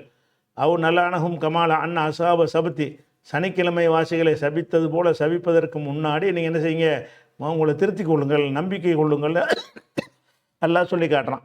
அப்போ வேதக்காரர்களுக்கு எல்லாம் என்ன கட்டளையிடுறான்னு கேட்டால், நீங்கள் இப்போ வந்துட்டார்ல முகமது, இப்போ நீங்கள் என்ன செய்யணும்னு கேட்டால் உங்கள் வேதத்தில் உள்ளதை மெய்ப்படுத்தக்கூடிய கொள்கையை தான் அவர் சொல்லுகிறார்.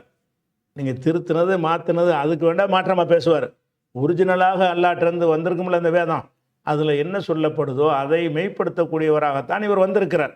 அதனால் இவரை நீங்கள் நம்புங்கள்னு அல்லாஹ் கட்டளையிடுறான். அப்போ இதை நம்புவது அவங்களுடைய கடமை என்பது 4:47 வசனத்திலிருந்து வருகிறது. அதே மாதிரி 3:89 அல்லாஹ் சொல்லி காட்டுகிறான், ஒமை அபுத்தகை கைரல் இஸ்லாமி தீனன், இஸ்லாம் அல்லாத வேறு மார்க்கத்தை ஒருவன் தேடுவானேயானால் ஃபன யுக்பல மின்ஹு, அது அவனிடமிருந்து ஏற்றுக்கொள்ளப்படாது. ஓஹோஃபில் ஆகிறது மினல் ஹாஸ்ரீன், மறுமையில் நஷ்டவாளியாக ஆவான். இதைத்தான் ஏற்றுக்கிறணும். கைஃப யஹ்தில்லாஹு கௌமன், ஒரு கூட்டத்திற்கு எப்படி எல்லாம் வழிகாட்டுவான், கஃபரு பாத ஈமானிஹிம், ஈமானுக்கு பிறகு காஃபிராகிவிட்டார்கள், ஒரு ஷஹீது அன்னர் ரசூல் ஹக்குன், ரசூல் மெய்யானவர் தான் என்று சாட்சி சொன்ன பிறகு என்ன செஞ்சிட்டாங்க, மாறிட்டாங்க. ஒரு ஜாகுல் பையினாத்து, தெளிவான அத்தாட்சிகள்லாம் அவர்கிட்ட வந்து விட்டது. அப்படி மாறி இவர்களுக்கெல்லாம் எப்படி வழியாட்டுவான்னு கேட்டுட்டு, உலாய்க்க ஜசாவுஹும் அலைஹும் லானத்துல்லாஹி ஒல் மலாய்க்கத்தி ஒன்னாசி அஜ்மைன், அவங்களுக்குரிய தண்டனை என்னன்னு சொன்னால் அல்லாஹ்வுடைய சாபம், மலக்குடைய சாபம், மனிதருடைய சாபம் எல்லாம் இருக்கிறது, அவங்களுக்கு வேதனையில் துன்புறுத்தப்படாது, லேசாக்கப்படாது என்று அல்லாஹ் சொல்லி காட்டுகிறான். அப்போ இதில் யஹூதி நசாராக்கள் எப்போ யஹூதி நசாரான்னு இருக்கலாம் என்று கேட்டால், இவர் வருவதற்கு முன்னாடி தான். முகமதுங்கிற ஒரு தூதர் வந்துட்டார்ன்னு சொன்னால் நீ இதைத்தான் நீ ஏற்றுக்கிறணும் என்று அதே குரான் வலியுறுத்துகிறது. அப்போ அந்த யஹூதி நசாரான்னு சொல்லுது எதை சொல்லுது, நபிகள் நாயகத்துக்கு முந்தி வாழ்ந்த யஹூதி நசாராக்கள் கரெக்டான கொள்கையில் இருந்தால், ஈசாவை அல்லாஹ்வுடைய மகன்லாம் சொல்லாமல் ஒரு கரெக்டான கொள்கையில் வாழ்ந்தவர்களாக இருப்பார்களே. ஆனால் இந்த குகைவாசிகள்லாம் இருந்தாங்கல்ல, அவங்களாம் யாருன்னா அவங்களாம் நல்லடியார்கள் தான், அவங்கள எந்த ஒரு கவலையும் கிடையாது. அதே மாதிரி நபி ஸல்லல்லாஹு அலைஹி வஸல்லம் சொல்கிறாங்க, உள்ளதே நப்சு முஹம்மதின் பேதிஹி, முகமதுடைய உயிர் யார் கையில் இருக்கிறதோ அவன் மீது ஆணையாக, அல்லாஹ் மீது ஆணையாக சொல்கிறேன், லா எஸ்மோபி அஹதுமின் ஹாதிஹில் உம்மத்தி யஹூதியின் உலா நசரானியுன், எந்த ஒரு யஹூதியோ எந்த ஒரு நசரானியோ அவர் என்னை பற்றி கேள்விப்பட்டு சும்மா யமூத்து வளம் யூமின் பில்லதி உருசுல் திபிஹி, எனக்கு கொண்டு வந்த மார்க்கத்தை நம்பாமல் அவர் மரணித்து விட்டாரையானால் இல்லா காணவின் நசரா பின்னார், அவர் நரகவாசியாகத்தான் இருப்பார். அப்போ எனக்கு என்னுடைய மார்க்கத்தை கேள்விப்படாமல் ஒருத்தர் இருந்துட்டான்னு கேட்டால் அவன் ஒரு எக்ஸப்ஷன் இருக்குது. இந்த ஹதீஸ் பிரகாரம் இருக்குது, ரசூலுல்லாஹ்னு தெரியாது, ஒன்றும் தெரியாது, முகமது நபி வந்ததும் தெரியாது, ஏதோ ஒரு பகுதியில் வாழ்ந்துக்கிட்டு இருக்கிறான், அவன் அந்த மார்க்கத்தில் வாழ்ந்துக்கிட்டு இருக்கிறான்னா அவனுக்கு இது பொருந்தாது. யாருக்கு பொருந்தும் என்று சொன்னால், லா யஸ்மோபி அஹது மின் ஹாதிஹில் உம்மத்தி யஹூதியின் உலா நசரானியும், இந்த உம்மத்தில் உள்ள யஹூதி நசர் யாராக இருந்தாலும் என்னை பற்றி கேள்விப்பட்டு சும்மா யமூத்து வளம் யூமின், அவர் நம்பிக்கை கொள்ளாமல் மரணிச்சிட்டார். எதை நம்பிக்கை கொள்ளாமல், பில்லதி உருசுல் திபி, எனக்கு எதை கொடுத்து அல்ல அனுப்புனானோ அந்த குரானை நம்பிக்கை கொள்ளாமல், அந்த மார்க்கத்தை நம்பிக்கை கொள்ளாமல் மரணித்து விட்டாரையானால் இல்லா காணமின் அசஹா பின்னார், அவர் நரகவாசியாக தான் இருப்பார். அதனால் இந்த வசனம் என்ன சொல்லுதுன்னு கேட்டால், நபிகள் நாயகம் வருவதற்கு முந்தி யார் யஹூதியாக இருந்தார்களோ, நபிகள் நாயகம் வருவதற்கு முந்தி யார் நசராவாக இருந்தார்களோ, அவங்க சரியான கொள்கையில் இருந்திருப்பார்களே, ஆனால் அவங்களுக்கு எந்த ஒரு கவலையும் கிடையாது. நம்ம மற்ற மூமின்கள் எப்படி சொர்க்கத்தில் இருப்பார்களோ அந்த மாதிரி இருப்பார்கள். ரசூலுல்லாஹ் வந்துட்டாங்கன்னு சொன்னால் இதைத்தான் ஏற்றாகணும். உலக நபின்னு அல்லாஹ் மாற்றின பிறகு என்ன செய்யக்கூடாது, அதை மறுக்கக்கூடாதுன்னு விளங்கிக் கொள்ளணும். அகமது செங்குன்றத்துலேருந்து கேட்குறாரு, பெண்களுக்கு திருமணம் ஆகும் பொழுது தனி குடித்தனம் கேட்க இஸ்லாத்தில் உரிமை உள்ளதா? அவ்வாறு உரிமை இருக்கும் என்றால் எந்த பெண்ணும் தன் மாமனார் மாமியாரோடு சேர்ந்து வாழ விரும்ப மாட்டார்களே. அவ்வாறு உரிமை இருந்தால் அதற்கு புகாரில் இருக்கக்கூடிய இந்த ஹதீஸுக்கு எதிராக இருக்குமே. அந்த ஹதீஸ் நம்பர்லாம் போட்டுட்டு ஹதீஸ் உள்ள வாசகம் என்னென்னு கேட்டால், பெண் தன் கணவனின் வீட்டிற்கும் அவனது குழந்தைக்கும் பொறுப்பாளியாவாள், அவர்களை குறித்து விசாரிக்கப்படுவாள் அப்படின்னு இருக்குது. அப்போ ஒரு பெண்ணு கல்யாணம் பண்ணும்போது தனி குடித்தனத்தை கோருவாள் என்று சொன்னால், உங்கள் வாப்பாலாம் கவனிக்க முடியாது, உங்கள் அம்மாவெல்லாம் கவனிக்க முடியாது, என்னோட தனியாக வாழ்கிறதா வாழு அப்படின்னு சொல்லுவாளே. ஆனால் அது மார்க்கத்தில் அந்த உரிமை இருக்குதான்னு கேட்குறாங்க. இதில் இந்த உரிமைன்னு எடுத்துக்கிட்டிங்கன்னு சொன்னால் ஒரு அடிப்படையான விஷயத்தை விளைவிக்கிறேன். என்னென்னு கேட்டால், மார்க்கத்தில் குரான்லேயே ஹதீஸ்லேயோ எந்த ஒரு இடத்துலையும் கணவனுடைய குடும்பத்தாரோடு தான் அந்த மனைவி இருக்கணும்னு சொல்லப்படவே இல்லை. ஒரு மனுஷன் ஒரு பெண்ணை கல்யாணம் பண்ணுறான்னு சொன்னால் அந்த பெண்ணுக்கு எங்கள் வாப்பாவை நீ கவனிக்கணும், எங்கள் அம்மாவை கவனிக்கணும், எங்கள் வீட்டோட தான் சேர்ந்து இருக்கணும் என்கிற மாதிரி சொல்வதற்கு எங்கேயாவது ஆதாரம் இருக்குதான்னா ஆதாரம் கிடையாது. ஆதாரம் கிடையாதுங்கிறது என்னென்ன அதை நான் தனியாக சொல்கிறேன். அது போக இந்த மதுஹபுகள்னு சொல்கிறாங்கல்ல, இந்த மதுஹபுகளில் இந்த முஸ்லீம் பர்சனல்லாவெலாம் இந்தியாவில் இருக்குதுல்ல, இதன் பிரகாரமே கூட ஒரு முஸ்லீம் பெண்ணு தனி கொடுத்தாம் வாழ்வதற்கு உரிமை இருக்கிறது, அவ கோரலாம்னு சொல்லப்பட்டிருக்கிறது. எந்த அளவுக்கு சொல்கிறாங்கன்னு கேட்டால், ஹனஃபி மதுஹபை நான் சொல்லிவிட்டு எதுக்கு சொல்கிறேன்னு கேட்டால், மதுஹபுவாதிகளே இது தான் சொல்லிகிட்டு இருக்கிறாங்க. மாற்றமாக நம்ம செய்கிறோம். நம்ம என்ன செஞ்சுக்கிட்டு இருக்கோம்னு கேட்டால், நம்ம நாட்டு வழக்கத்தை பார்க்குறோம். வழக்கம் எப்படி இருக்கிறது, கூட்டு குடும்பம். இந்து மக்கள்கிட்ட கூட்டு குடும்பம்னு வச்சுருப்பாங்க. கல்யாணம் பண்ணிட்டாலும் என்ன செய்யணும், அவள் இந்த புருஷன் வீட்டில் தான் புருஷனுடைய தாய் தந்தையெல்லாம் கவனிக்கணும், அவங்க கூட பிறந்த அக்கா தங்கச்சிலாம் நாத்தனாரெலாம் கவனிக்கணும், அதெல்லாம் அவங்களுக்கு சேவை செய்யணும். இவனுக்கு இல்லற வாழ்க்கைக்காக வந்ததாக கருதுவது கிடையாது, அந்த வீட்டுடைய வேலைக்காக வருவதாகத்தான் அந்த வேறு சமுதாயங்களில் கருதுகிறாங்க. அப்படி கருதி கொண்டு என்ன செய்கிறாங்கன்றா அதை பார்த்து காப்பி அடித்து நம்மளும் அதையே தான் செஞ்சுக்கிட்டு இருக்கணும். செய்யணும் கட்டாயம் கிடையாது. விரும்பினீர்கள்னால் தாய் தந்தையரை பார்க்கக்கூடிய வகையில் பெண்கள் இருக்கலாம். ஆனால் அது மார்க்கத்தில் கட்டாயமாண்டு கேட்டால் கட்டாயம் கிடையாது என்று ஹனஃபி மதுஹபுடைய பதாயு சனாய்ங்கிற நூலில், இதான் நம்ம ஆத்தண்டிக்கான கிதாபு ஹனஃபி மதுஹபில், இதை சொல்லி தான் எல்லோரும் ஃபத்வாவாக கொடுப்பாங்க. அதில் என்ன சொல்கிறாருன்னு கேட்டால், உளவு அராத ஜவுஜு, ஒரு கணவன் நாடுகிறான், யுஸ்கினஹா மா லர்ரத்திஹா, அந்த மனைவியை சக்களத்தியோடு இன்னொரு மனைவியோடு சேர்ந்து குடியிருக்க நாடுகிறான். அவ் அஹ்மாயிஹா உம்மி ஜவுஜி, அதில் கணவனுடைய தாயோடு மாமியாரோடு, உஹ்திஹி கணவனுடைய சகோதரியோடு, நாத்தனாருக்கு பேர் ஆத்தரோடு, பின்திஹி அல்லது அவனுடைய பொம்பளை பிள்ளை ஒன்று இருக்குது, என் மகளோட இருந்துக்கன்னு சொல்கிறான். அப்படி செஞ்சார். பின்திஹி மின் கைரியா, இவள் அல்லாத வேறு மனைவி மூலமாக பிறந்த மகளோடு இருக்க சொல்கிறான். அகாரிபிகி அல்ல அவனுடைய உறவினர்கள் எங்கள் குடும்பத்தாரோட சேர்ந்து இரி என்று சொல்லி அபத்து தாளிக்க, அவள் அது முடியாதுங்கிறான். ஒருத்தன் சொல்கிறான், பொண்டாட்டினு கல்யாணம் பண்ணின்னா எங்கள் வீட்டுக்கு தான் வரணும், எங்கள் அம்மாவோட தான் இருக்கணும், எங்கள் அக்காவோட தான் இருக்கணும், என் தங்கச்சிலாம் அங்கே தான் இருப்பாங்க என்று சொல்வானேயானால், அவள் மறுத்துவிட்டால் அலைஹி அவனுக்கு கடமை யுஸ்கினஹா ஃபி மன்சிலின் முஃப்ரதின், தனியான ஒரு இடத்தில் குடியமர்த்துவது அவனுக்கு கடமை. ஏன்னு கேட்டால் அன்னஹுன்ன இவர்கள்ட யார், மாமியார் நாத்தனார், இவர்களெல்லாம் ருப்பமா யூதீனஹா அவளுக்கு தொல்லை கொடுப்பார்கள், கண்டிப்பாக தொல்லை கொடுப்பார்கள்.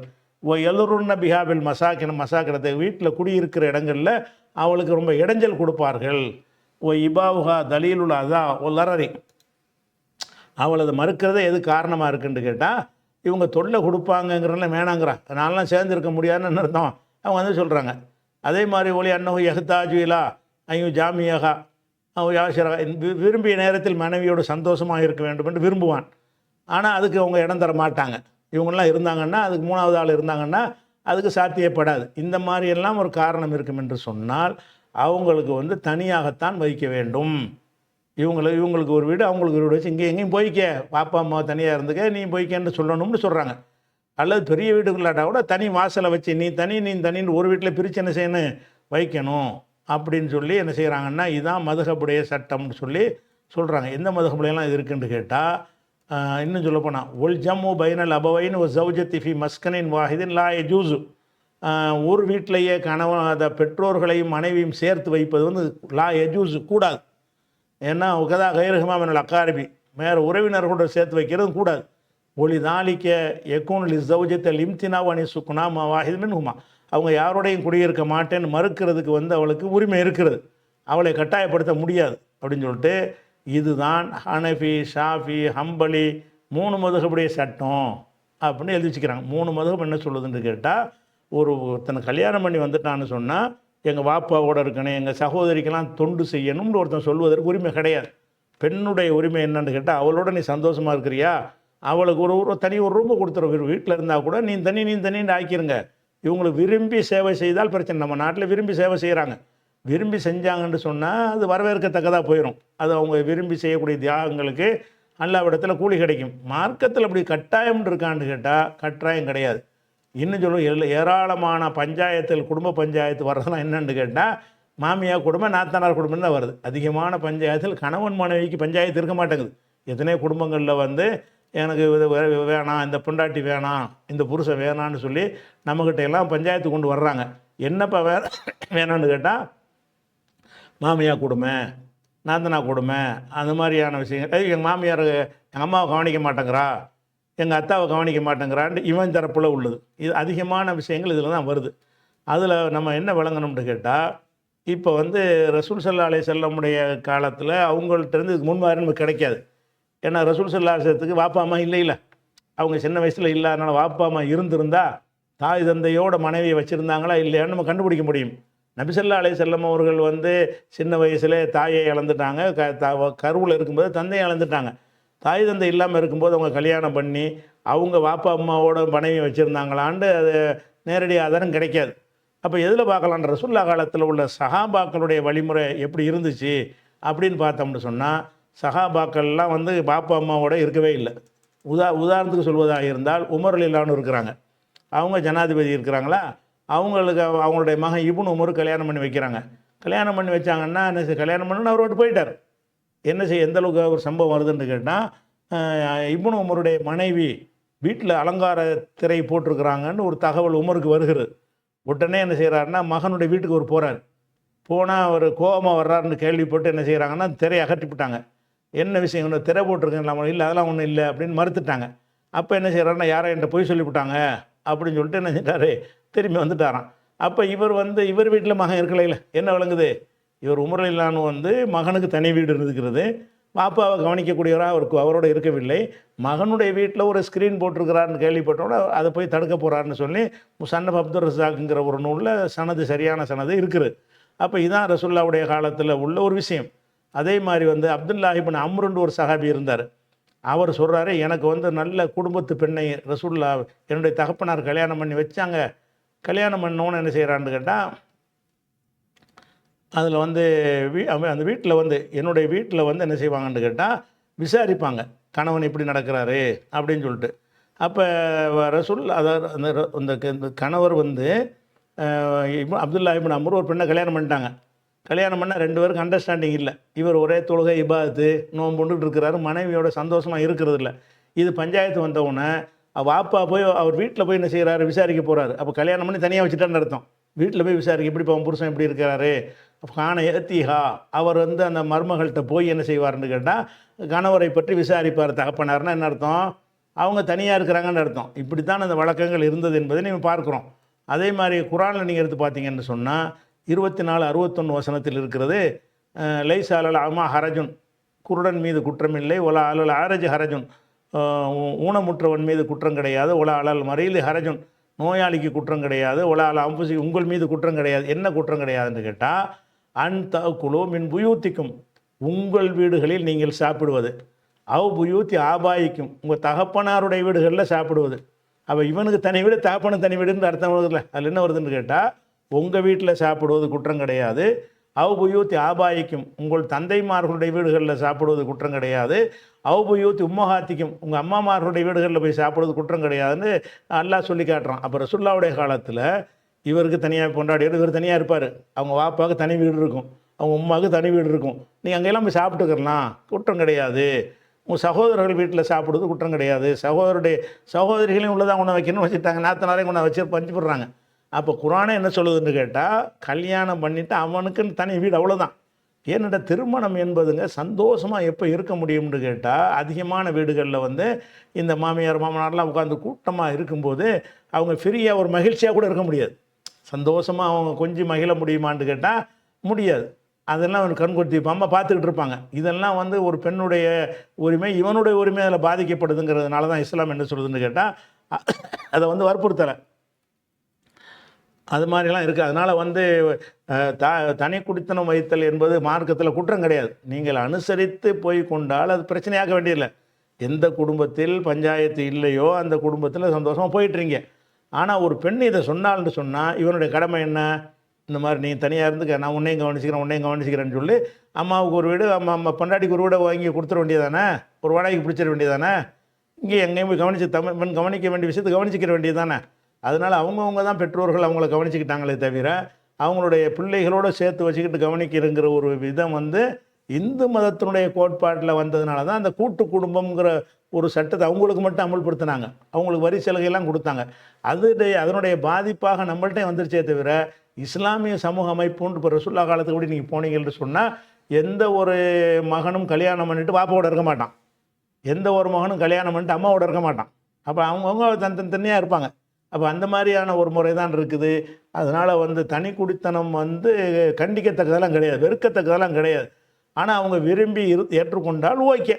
இல்லைன்னு சொன்னாங்கன்னா அவளுக்குன்னு உரிமை இருக்கா இல்லை, அவளை சந்தோஷமாக இருக்க தானே கல்யாணம் பண்ணுறா, இங்கே உட்காந்து எனக்கு சந்தோஷமாக இருக்க முடியாது அப்படின்னு அவள் கருதினாலேயானால் அவளுடைய ஹக்கை நம்ம என்ன செய்யணும், கொடுக்கணுங்கிறத விளங்கிக்கணும். அடுத்ததாக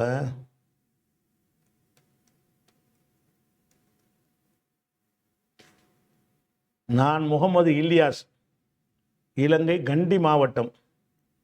தொழுகையில் சுஜூதில் எங்களுக்கு தெரிந்த மொழியில் துவா கேட்கலாம் என்று இருக்கிறது.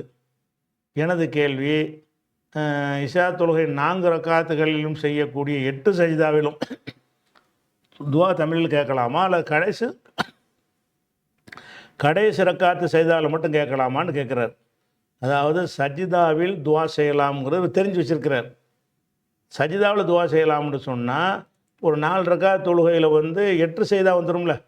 ஒரு ரக்காத்துக்கு 2 சஜிதா, ஒரு 4 ரக்காத் தொழுகையில் 8 சஜிதா வரும். 8லையுமே செய்யலாமா அல்லது கடைசி சஜிதாவில் தான் துவா செய்யணுமாங்கிறது தான் ஒரு கேள்வியுடைய சாராம்சம். இந்த கேள்வியை பொறுத்த வரைக்கும் ஹதீஸில் என்ன வாசகம் வருதோ அதிலிருந்து தான் நம்ம சட்டம் எடுக்கணும். என்ன வாசகம் வருதுன்னு சொன்னால் ரசூல் ஸல்லல்லாஹு அலைஹி சொல்கிறாங்க, அம்மர் ருக்கு ஃபல்லிமு ஃபிஹி ரப்ப, ருக்குவில் வந்து உங்களுடைய இறைவனை பெருமைப்படுத்துங்கள். ருக்குவில் இருந்து கொண்டு அல்லாஹ்வை புகழ்ந்து பாராட்டுற மாதிரி விஷயங்களே என்ன செய்யுங்க, சொல்லுங்கள். அம்ம சுஜூதை பொறுத்த வரைக்கும் ஃபஜ்தஹிது ஃபி துஆய், துவாவில் நீங்கள் ஈடுபடுங்கள். இப்போ கமினுன் யுஸ்தஜாபலக்கும், அது ஏற்றுக்கொள்ள அதிக தகுதி படைத்தது. சஜிதாவில் நீங்கள் செய்கிற துவா வந்து ஏற்றுக்கொள்ளப்படும்னு பொதுவாகத்தான் வந்திருக்கிறது. 1வது சஜிதா, கடைசி சஜிதா, நடு சஜிதான்லாம் வரல. எல்லா சஜிதாக்கள்லையும் நீங்கள் என்ன செய்யலாம், ஒவ்வொரு சஜிதாவிலையும் அல்லாட்ட துவா செய்யலாம். கடைசியில் தான் செய்யணும்னு கிடையாது. ஆனால் ஜமாத்து தொழுகையில் நீங்கள் என்ன செய்யக்கூடாது, சுப்ஹான ரப்பியல் ஆலான்ற சொல்லி தந்தது தான் சொல்லணும். ஏன்னா நீங்கள் வாட்டு 1/2 மணி நேரம் துவா செஞ்சீங்கன்னா பின்னாடி உள்ளவர்கள் வந்து என்ன செய்வாங்க, அவங்க கஷ்டமாக உணர்வாங்க. சுருக்கமாக தொழணும்னு சட்டம் இருக்குது. நீங்கள் தனியாக தொழும் போது என்ன செய்யலான்னு கேட்டால் உங்கள் வசதிப்படி 8 சஜிதாவிலையும் கூட துவா செய்யுங்க.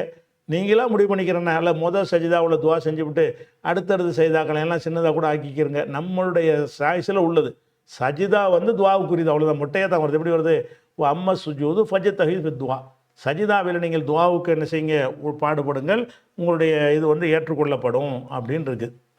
அடுத்தது வந்து ஃபோனில் வந்து பாங்கு ரிமைண்டர் வைத்திருப்போம். பாங்கு சொல்கிற ரிமைண்டர் மாதிரி போட்டிருப்பாங்கல்ல, பக்து வந்தோன்னே அதுலேருந்து அல்லாஹ் அக்பர்னு பாங்கு சொல்லணும். அந்த பாங்குக்கு பதில் சொல்லணுமா துவா செய்யணுமா அப்படின்னு சொல்லி ஜாகிர் மலேசியாவிலேருந்து கேட்குறாரு. அதாவது ஃபோனில் வர்றதுங்கிறது வந்து அது ஒரு மனுஷன் சொன்னதை ரெக்கார்ட் பண்ணது தான். ஃபோனில் சொன்னது வந்து நேரடியாக உள்ளது கிடையாது. நீங்கள் வந்து பள்ளியாசலில் பாங்கு சொல்கிறாங்கன்னா அதுவும் ஒரு கருவி மூலமாக தான் வருது. கருவி மூலமாக வந்தால் கூட நீங்கள் என்ன விளங்குறீங்கன்னா, இப்போ நமக்கு வந்திருக்கிற இந்த குரல் வந்து இப்போ ஒரு ஆள் சொல்லிக்கிட்டு இருக்கிறாரு அப்படி தான் விளங்குறீங்க. பள்ளியாசலில் பாங்கு சத்தம் வந்துச்சுன்னு சொன்னால் இந்த பள்ளிவாசலில் ஒரு மோதினார் இப்போ பாங்கு சொல்லி கொண்டிருக்கும் போதே நமக்கு இது கிடைக்கிறது அப்படின்னு வரும்பொழுது நீங்கள் பதில் சொல்கிறது அவருக்கு சொல்கிறதா ஆகிருது. நீங்கள் மோதினாருடைய பாங்கு ரெக்கார்டு பண்ணி டேப் ரெக்கார்டில் போட்டு விட்டீங்கன்னு சொன்னால் நீங்கள் ஒருத்தர் பாங்கு சொல்லிட்டு இருக்காருன்னு விளங்குவீங்களா? ஆளுக்கு தானே பதில் சொல்லணும், மதினுக்கு தானே பதில் சொல்லணும். எப்படி வருது? மதின் சொன்னாரே ஆனால் அவருக்கு நீங்கள் பதில் சொல்லுங்கள்னு வருது. அப்போ மதின் இப்போ இருக்க மாட்டார். இப்போ ஆண்ட்ராய்டு ஃபோனில் வந்து பாங்கு வச்சு உள்ளுக்கு மோதினார் உட்காந்துருக்காராங்க. அல்லது டெலிஃபோனில் டேப் ரெக்கார்டில் ஒரு பாங்கு ரெக்கார்டு பண்ணி வீட்டில் போட்டு விட்டுறீங்க. பாங்கு முழு பாங்கையும் சொல்லுது ஒரு ஆளாக சொல்கிறாரு. அந்த அந்த அந்த நேரத்தில் சொல்லணும். எப்போ நீங்கள் கேட்குறீங்களோ அந்த நேரத்தில் அதை சொல்பவர் இருக்கணும்னு நீங்கள் வழங்கணும். இருக்கிறாரா? டேப் ரெக்கார்டில் போட்டால் என்ன விளங்குவீங்க? இது என்னைக்கோ உள்ளது பதிவு பண்ணி வச்சுக்கிறாங்கன்னு விளங்கிக்கிருவீங்க. அந்த பள்ளியாசலேருந்து வந்தாச்சு அதுவும் மைக்கில் தான் வருது. அதை எப்படி விளங்கிக்கிருவீங்க? இந்த பாங்கு நம்ம கேட்குறோம், இது ஒரு ஆள் சொல்லிக்கிட்டு இருக்கிறாரு. இப்போ போய் பார்த்தா நிற்பார் பள்ளியாசலில். இப்போ போய் பார்த்தா பாங்கு சொல்லிகிட்டு இருப்பார். இப்போ சொல்வதைத்தான் நான் கேட்குறேன் அப்படின்னு சொன்னீங்கன்னு சொன்னால் அது லைவ் ஆயிடுது. அப்போ லைவாக உள்ளதுக்கு தான் நீங்கள் என்ன செய்யணும்? ஆள் இருக்கிறாருன்னு அர்த்தம். இதெல்லாம் லைவு கிடையாது. நீ எல்லாம் முடிஞ்சு போனது நெக உள்ளது என்ன செய்யுது? பிலாலுடைய பாங்க ரெக்கார்டு பண்ணி வச்சுருந்தேன். அந்த காலத்தில் வச்சுருந்தாங்கன்னு வைங்க, அதை நீங்கள் போட்டு விட்டோன்னு வைங்க, அது பாங்காது. இப்போ நீங்கள் இந்த சத்தம் கேட்கும்போது சொல்லக்கூடியவர் இருப்பார் எத்தாப்பில்? இருக்க மாட்டார். அதனால் வந்து இந்த ரிங்டோனில் வர்ற பாங்கு அந்த பாங்கு அதெல்லாம் பாங்கே கிடையாது. நீங்கள் ஒரு மியூசிக்கு கண்டதையும் வைக்கிறது போல் வச்சுக்கிட்டு இருக்கிறீங்க. மியூசிக் வச்சுக்கிட்டு இருக்காமல் ரிங்டோன் வச்சுக்கிட்டு இருக்காமல் ஒரு பாங்கு சத்தமாக இருந்துட்டு போகுது, தொழுகைக்கு நேரம் ஆச்சுன்னு ஒரு ரிமைண்டர் தானேன்னு வைக்கிறீங்க. தப்பு கிடையாது. ஆனால் அதை பாங்குன்னு நினச்சி அல்லாஹ் அக்பர் அல்லாஹ் அக்பர் நீங்கள் அல்லாஹ் அக்பர் அக்பர் சொல்வது அதுக்கு அது வந்து மார்க்கத்தில் என்ன செய்யாது, வராது. அடுத்ததாக நல்ல பெரிய கேள்வியாக இருக்குது. இன்ஷா அல்லாஹ் நல்ல கேள்வி தான். அடுத்த வாரம் பார்த்துக்குவோம்.